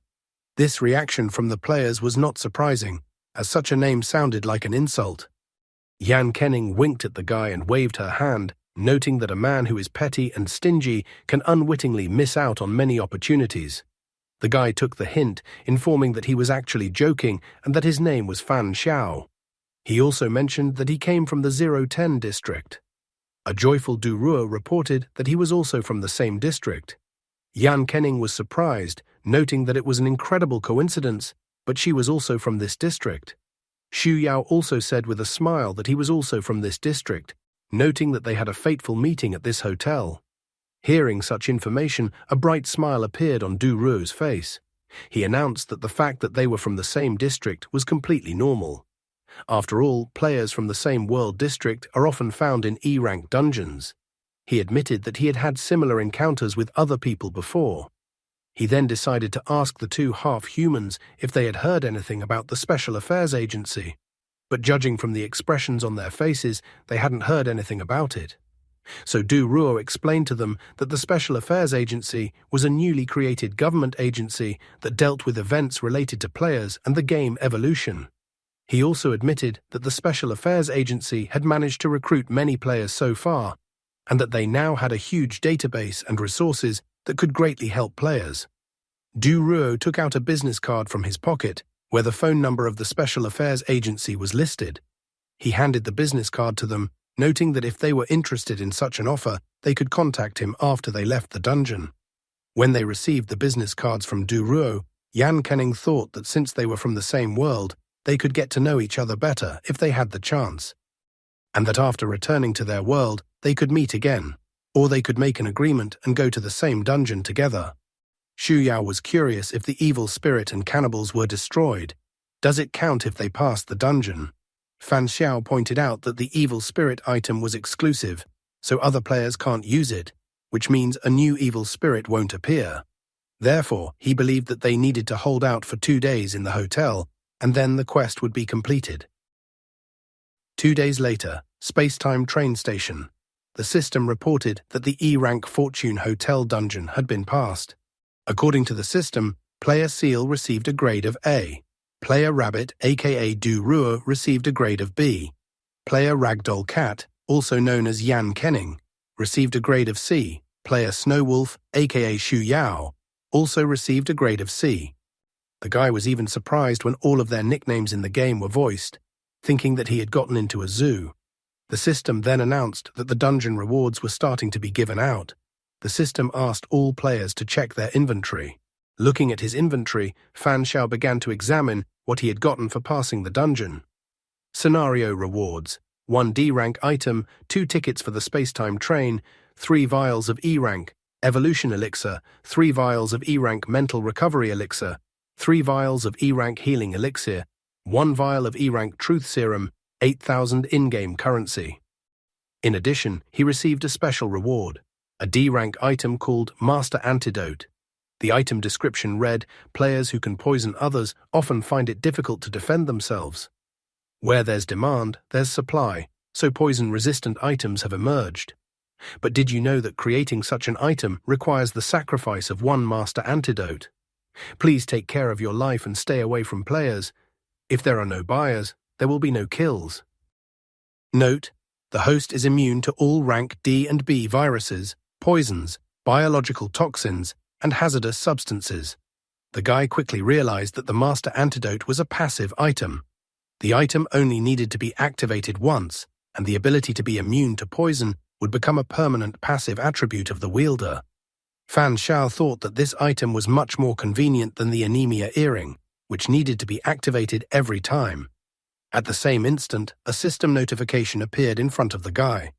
The system informed him that E-ranked players could only use 3 items at a time, and the excess items had to be discarded or exchanged for in-game currency. Fan Xiao currently had the anemia earring, Master Antidote, arrogant doorknob, and shape-shifting clothes. Fan Xiao was slightly surprised that the game had such restrictions.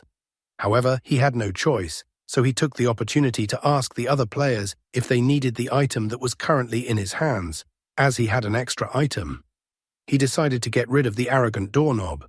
Du Ruo immediately realized that the guy's inventory was full, and he didn't have any more free space. Yan Kenning was surprised when she heard that there was a limit in the inventory. As the most informed player among them, he clarified that E-rank players could only have 3 items at a time. However, he asked that Fan Xiao not look in his direction, as he didn't need the arrogant doorknob.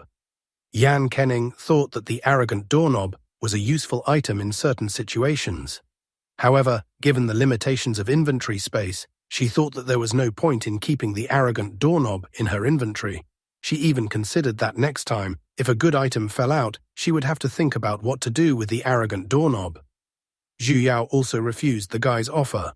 Fan Xiao sadly exhaled, realizing that he had expected this outcome when he voiced his proposal. In the end, he chose to dispose of the item arrogant doorknob. The system disposed of the E-rank item arrogant doorknob, giving him 10,000 game coins in exchange. Fan Xiao was surprised that the system paid him 10,000 game coins for the E-rank item. He didn't put his evolution on hold and immediately drank 3 vials of the E-rank evolution elixir. Looking at his evolution level, he found 27% there. He was even upset, noting that he had only gotten 7% to evolutionary progress this time. The guy remembered that last time, 3 vials of evolution elixir had given 11% to evolution, but now it was only 7% to evolution.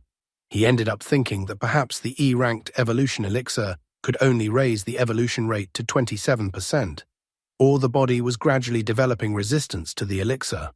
Stepping into the car of the arriving train, the guy decided to test this theory on the next batch of elixir. While on the train, the guy looked at his phone. He noticed that the release date differed by 2 days compared to the last time. Therefore, he thought that time inside the dungeons was flowing erratically. However, he noticed that he had 3 missed calls from Lu Baiji. Going into their shared chat room, Fan Xiao reported that he had returned. Lu Xining asked if he was willing to discuss details about the game online. Fan Xiao decided to banter with her, noting that she was asking strange questions. He even asked her if her identity had been revealed by the Special Affairs Agency. The girl admitted that the Special Affairs Agency people had already found her and her sister. She wondered how Special Affairs Agency had figured out the guy. She feared that it had something to do with the fact that she had called him on the phone last time. However, the guy asked her not to worry since the agency didn't find him because of them. Besides, he admitted that he wasn't going to hide from the beginning. Xining's face turned red and she exhaled in relief. The girl was glad that the guy wasn't hurt because of her. Xining wondered if the guy had gone to another dungeon. Fan Xiao admitted that he had just come out of the dungeon. Xining's face became serious. She stated that she wanted to buy information from the guy and asked him to tell her the price for the information. Fan Xiao decided to tell her not to think about paying him money for the information. He informed her that they would have to go to the dungeon together soon, so he thought that he would just share the information with them for nothing. After his words, the girls received a compressed file from Fan Xiao that was 20 megabytes in size. Reading the information about Fan Xiao's second dungeon walkthrough, Baiji was horrified. After all, the challenge was a werewolf game where players had to complete tasks to kill other players. The girl thought such a dungeon was too cruel. Xining noticed, though, baiting opponents right in the dungeon was Fan Xiao's style. She wondered if the guy was afraid that an evil spirit or cannibal wouldn't want to die so easily and would put up a fight to the last man. However, the guy admitted that the point was to lure out those who were going to do evil and then wait for them to make the first move before eliminating them. He was confident in himself, so he took the risk. After that, he went to the refrigerator and asked the girls what they were doing now. Baiji was running on the treadmill, noting that she does workouts. She confessed that she does so because her sister told her that the evolutionary index only reflects basic physical parameters. So to utilize 100% of one's potential, one has to squeeze the most out of the body through workouts. Xining, on the other hand, was helping her sister with her study homework. Looking at the material, the guy noticed that the knowledge scores covered the entire high school. He realized that Baiji was in her final year of high school. The guy noticed that if Xining did everything for her sister, it might affect her sister's grades in school. Xining, on the other hand, thought that her sister's knowledge base was strong and that a little time would not affect her grades. In addition to that, she believed that her sister's knowledge gaps could always be filled by luck. She even confessed that Baiji had such a case where she answered all the difficult questions in a test and hit all the right answers. The guy was surprised that Baiji was so lucky. The girl's face turned red at that moment. Xining continued to praise her sister, noting that she wasn't just lucky. The girl even stated that she had never met anyone luckier than her sister. After listening to them, the guy decided not to tell them that at one time he had been saving up his luck to use his luck for his final exams. The guy decided not to set a bad example for them. In the end, he stated that he had some things to do and that he wouldn't enter the dungeons for now. In the end, they decided that they would agree on a meeting place later when the girls were ready to go to the dungeons. After a while, Fan Xiao decided to go eat at the nearest establishment. However, his current supply of luck was 120 out of 200, so he made the food inedible by his bad luck and knocked over the dishes with food. The angry woman informed him that the guy had exceeded the limit of available ingredients, so no one would refund his deposit. The guy didn't fight back, stating that he would pay for everything. However, at that point, there was a network failure, and he was unable to connect to the app to pay the bill. The woman was angry, not understanding why the guy still hadn't paid the bill. She wondered if the guy was plotting to eat at someone else's expense. Forgetting to pay using the internet, Fan Xiao decided to pay in cash. He remembered that today was the 7th day of accumulating luck for the sake of activating a superpower, so his level of bad luck was already visible to the naked eye. Fan Xiao decided that it was now time to go into high caution mode. After all, when natural disasters happened too often, it was time to fear human disasters. At that moment, he got a call on his phone from his mother. Looks like we found his biggest vulnerability, his mother. He probably hadn't shown up at her house or called her in a while. What are Fan Xiao's future plans for his life? Fan Xiao tried to find out if something had happened to his mother, since she had decided to call him. His mother began to complain that he hadn't come home for dinner in over 2 months, so she asked him to find time this week to come home. In addition, his mother noted that his brother and sister would also like to see him. However, the guy said that he had been very busy at work lately. He noted that working in the design field meant dealing with difficult and demanding clients. Therefore, he said that he didn't have time this week, but he would definitely come next week. However, his mother was not satisfied with his answer.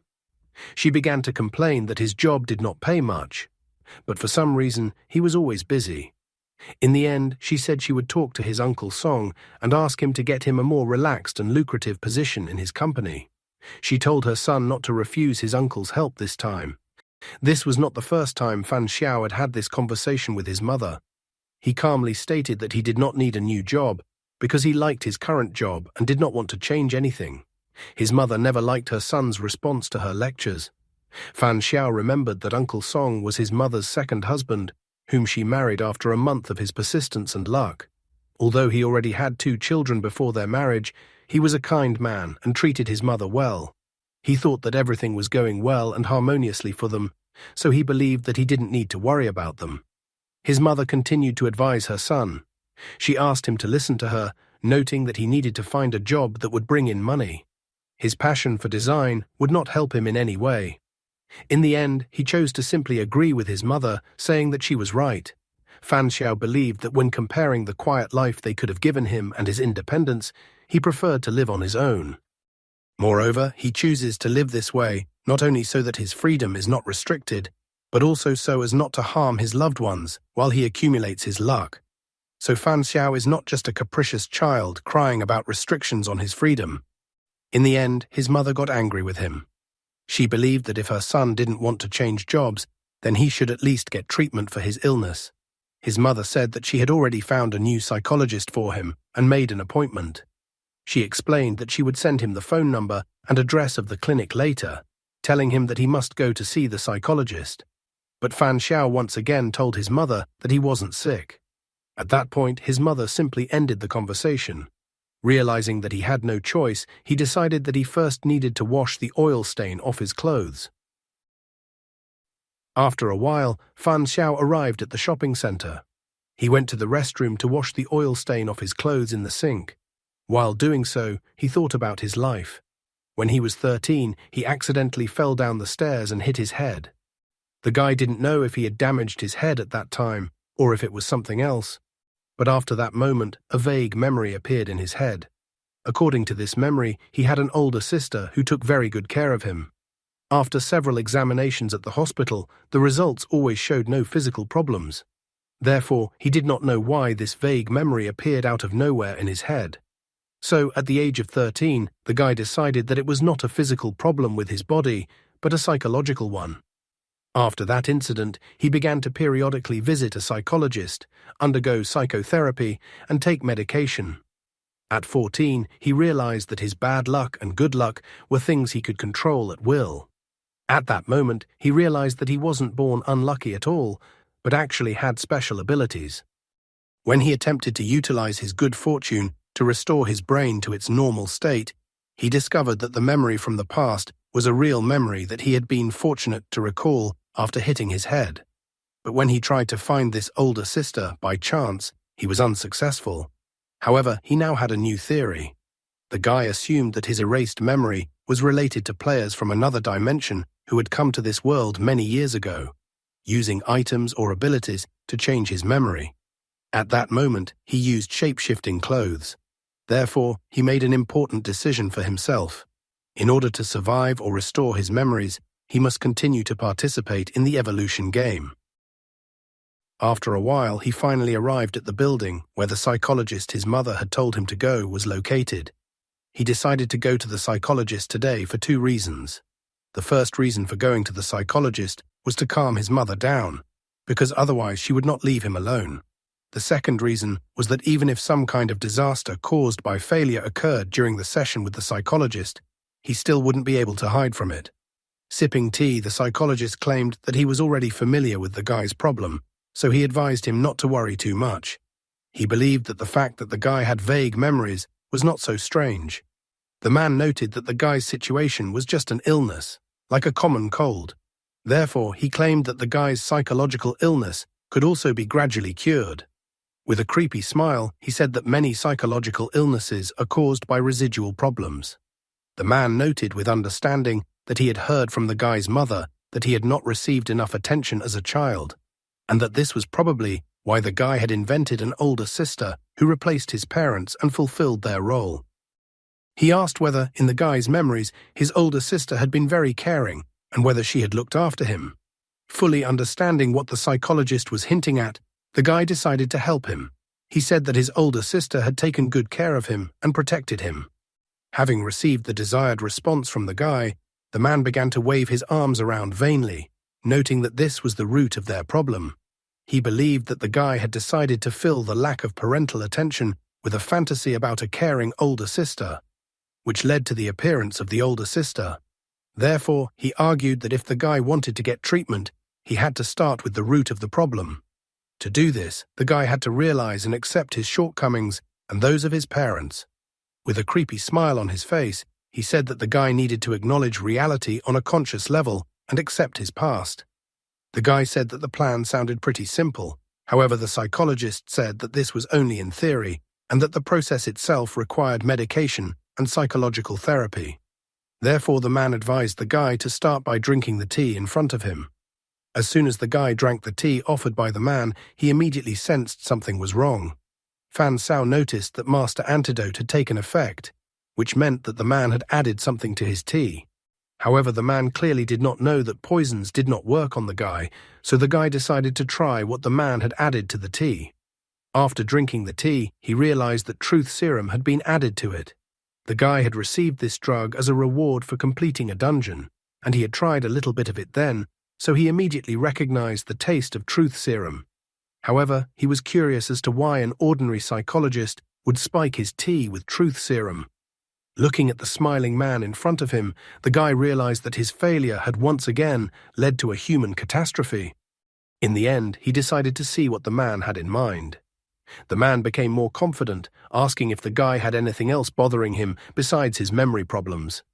Fan Xiao admitted that he had a lot of things bothering him. The man was eager to find out what exactly was bothering the guy.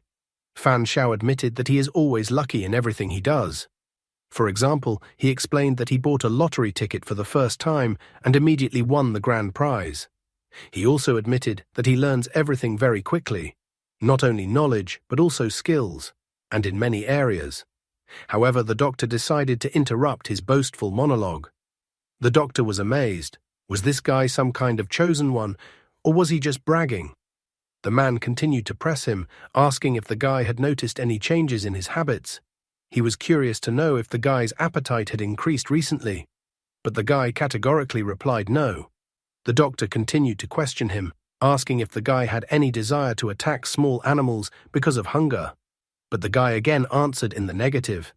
Then the doctor asked if the guy's strength had increased recently, but the guy again answered in the negative. Clutching his head, the doctor decided that today he was simply dealing with a normal, mentally ill person. Therefore, he decided to follow standard procedure. But Fan Xiao was not going to let him off so easily, so he used the anemia earring.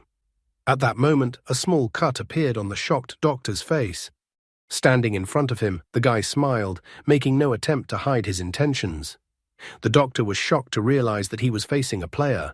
He understood that the guy had used a game item. At that moment, the doctor felt his head become incredibly heavy and his legs give way, causing him to fall to the floor. The man realized that he had most likely been affected by the guy's game item. Grabbing the man by the collar, Fan Xiao asked if Dr. Cheng was also a player. The doctor tried to avoid answering his question, saying that he knew nothing. Then Fan Xiao took out his vial of truth serum, rank E.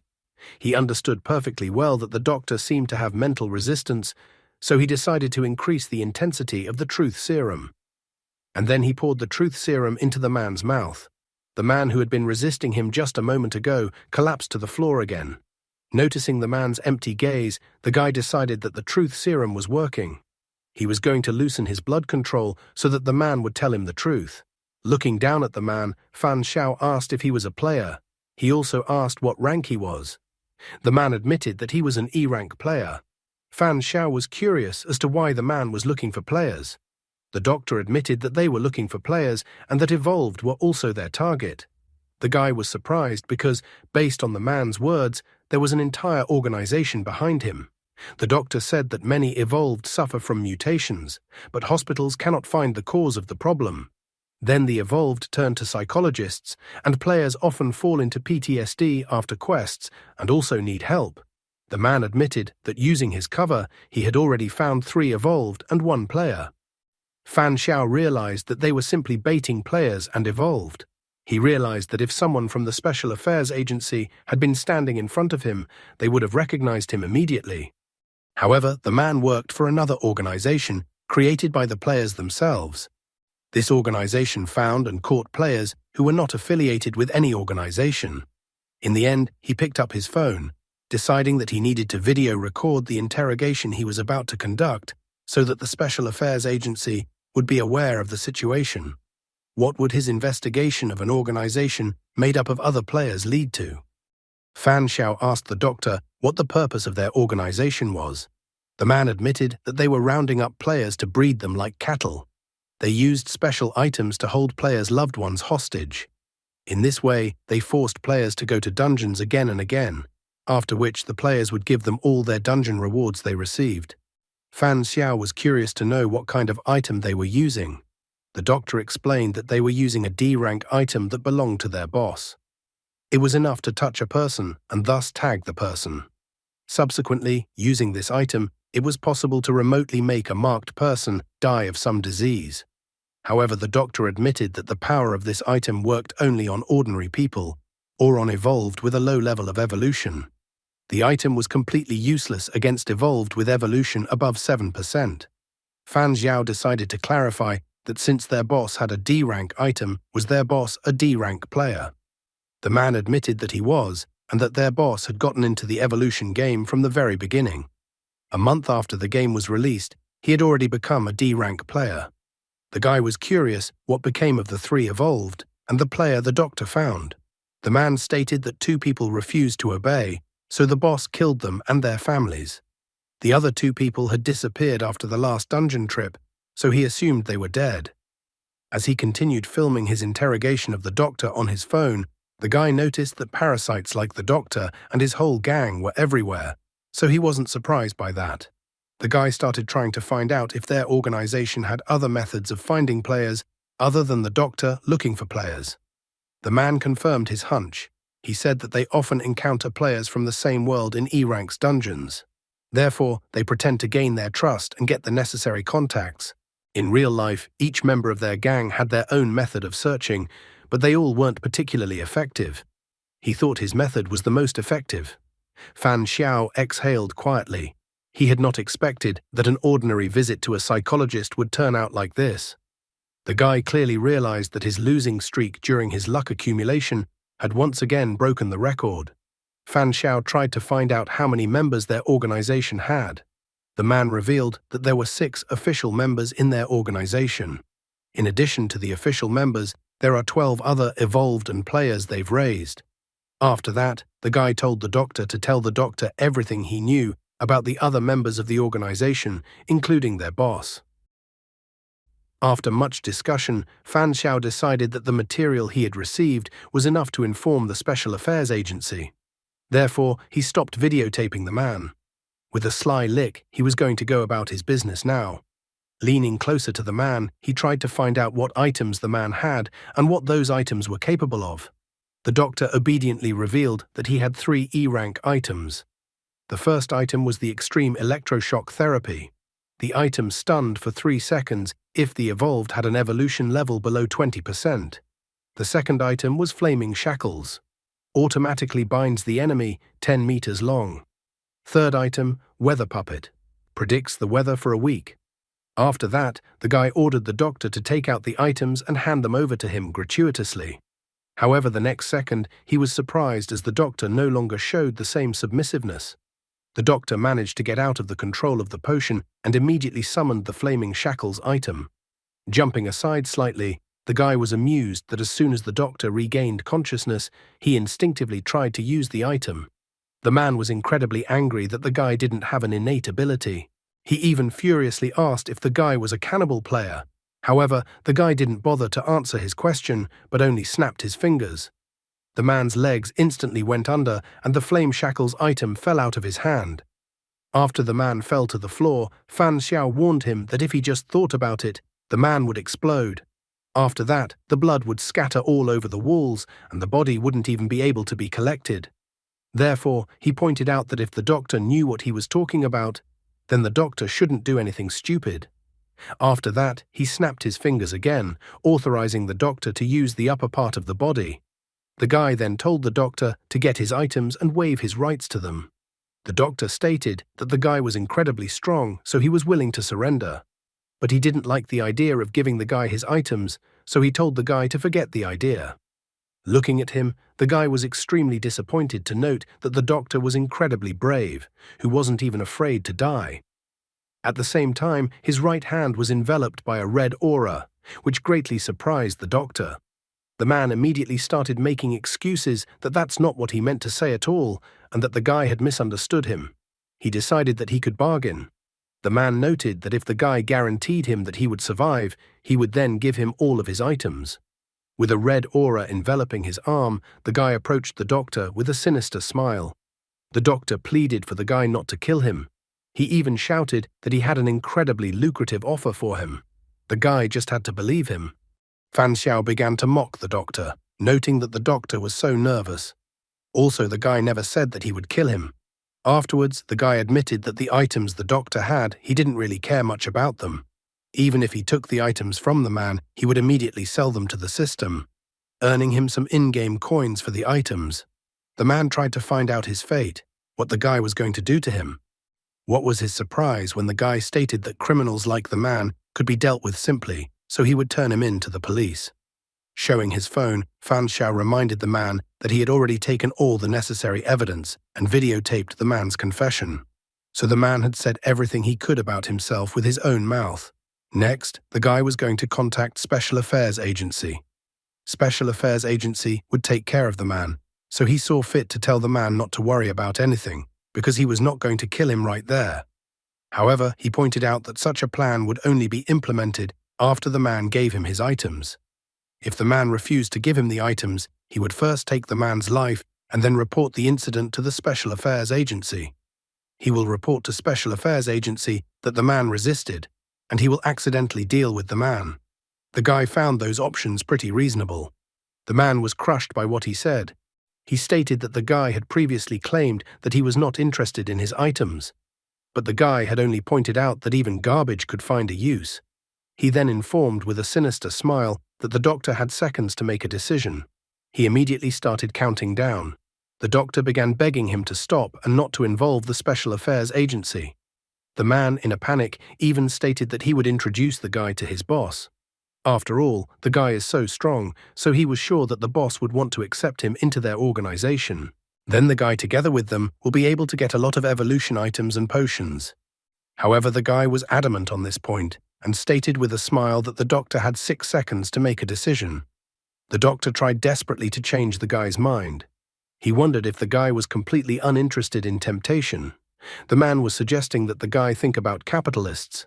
He was suggesting that the guy imagine how fast their assets were growing. But against all his cries, the guy announced that the man had 4 seconds left. Bowing his head, the man declared that he would give him all of his items. Leaning toward him, the guy declared that the doctor had made a wise choice. After all, it was better to delay the verdict than to die right now. At least the man would be able to live for at least a few more days.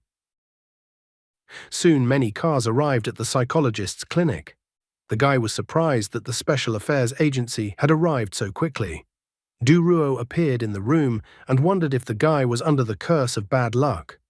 Duruo was amused that not much time had passed since the guy was attacked by Evolved, but the guy had managed to get into trouble again. He even considered that the guy definitely had some kind of black mark on him. Not the least bit embarrassed, Fan Xiao explained that everyone had bad luck. Even if he is a great loser, it is only for criminals. To ordinary people, on the other hand, he had hardly done any harm at all. Furthermore, he pointed out that he had won the lottery 4 times, so he was definitely luckier than Duruo. Duruo was resigned to this turn of events. Nevertheless, he asked if there was nothing wrong with the guy's psyche. After all, there was a reason why he had come to see a psychologist. Fan Xiao smilingly told him that of course he had a problem, otherwise why would he spend his time catching criminals as if it was a hobby? After looking at him, Duruo thought that he was fine. Duruo admitted that he was surprised that the guy suddenly turned to him instead of dealing with the man himself. The guy explained that it wasn't very convenient because he had been playing too much lately. Besides, he wanted to see what the praised Special Affairs Agency was capable of. Duruo had bragged so much about his Special Affairs Agency. He wondered how many Special Affairs Agency agents he had under him. In fact, during the luck accumulation phase, he didn't want to cause too much trouble, so he contacted Duruo. However, Duruo explained that he was only a captain. There are many supervisors and the director above him, but Duruo was grateful that the guy had given him a great opportunity to capture a whole group of player farmers. Therefore, he hoped that he could get a promotion after apprehending such criminals. Fan Xiao was trying to find out if the promotion didn't depend on results alone. He was curious if Duruo's rank as a player had increased. Duruo clucked his tongue, noting that it was quite hard for him to communicate with smart guys like him, as he always had to be on guard. With a smile, Duruo admitted that after completing the dungeon with the hotel, he had become a D-ranked player.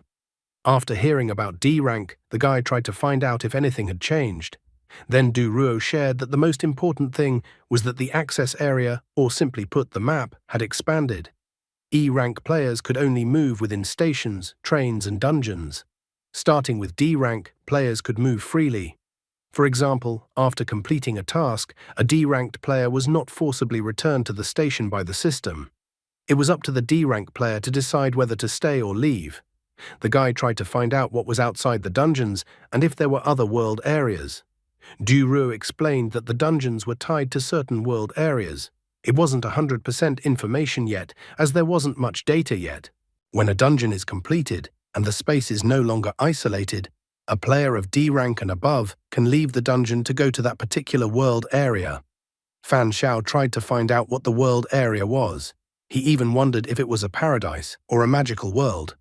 However, there was no joy in Duruo's eyes. He admitted that after becoming a D-ranked player, he had only gone through one dungeon. The world outside the dungeon didn't seem like a fairy tale to him at all. Society was in shambles, civilization was in decline, and powerful players ruled the regions. It was incredibly hard for ordinary people to survive. However, from the information Duruo had managed to obtain, there were other world areas that were. However, he knew about other areas of the world that were completely different from each other. At least Duruo managed to obtain such information. There, the world completely merged with the 9th dimension and became part of the game. An order has been established in these areas. Players and ordinary people lived together and civilization flourished. Fan Xiao hoped that they too would one day live to such a future. His words made Duruo smile. Fan Xiao suddenly remembered an important piece of information. He tried to find out how many dungeons one had to go through to become a D-ranked player. Duruo pointed out that it all depended on the grade in the dungeon. He had passed 5 dungeons, but he believed that his 2 A grades had sped up the process. Duruo then admitted that according to their calculations, if they didn't count the initial dungeon, 3 A-rated dungeons would probably be enough for a player to advance to D rank. After that, a girl appeared, thanking the guy for his cooperation. She said with a smile that they had already picked up Cheng's doctor, but they would continue to track and detain the rest of the organization. Duruo laughed loudly, teasing that now all of his statistics of solving cases would be held on the guy's information. Therefore, if the guy gets into something again, he should call him. Wu Yangqing grabbed Duruo by the collar, noting that it was already time for them to leave, and dragged him towards the exit of the room. Soon, Fan Xiao returned home. Sitting on the couch, the first thing he did was to send the weather doll item into the system, since he didn't really need it. After looking at the remaining 2 items, the guy concluded that they were beyond the number of items allowed by the system, so even if he just carried them around, they still wouldn't work. He considered their practical value to be rather low, so he decided to let the items lie in reserve for now. So when the system asked if the items were worth keeping, the guy clicked on the yes choice. The guy still hoped that he would be able to exchange these items with other players later, which would help him expand his connections. At that moment, his phone vibrated as he received a message. Jining reported that her doll was ready, so they could head to the dungeon. Since the guy said he couldn't come to them, they decided to come to his place. Baizi informed that her sister had taken tickets for 10 in the morning, so they would be in Anchen by 12 o'clock. The girl inquired where he lived. However, the guy informed her that he would meet them himself. Besides, he had one thing he needed their help with. What was the guy up to? What are his plans for the 2 sisters? What kind of trouble will he get them into with his bad luck? And that's all for today. Thank you very much for watching the video. If you would like to see a sequel, please like, subscribe to the channel, and leave your wishes in the comments. You can also subscribe to Telegram to know about new videos. Bye everybody.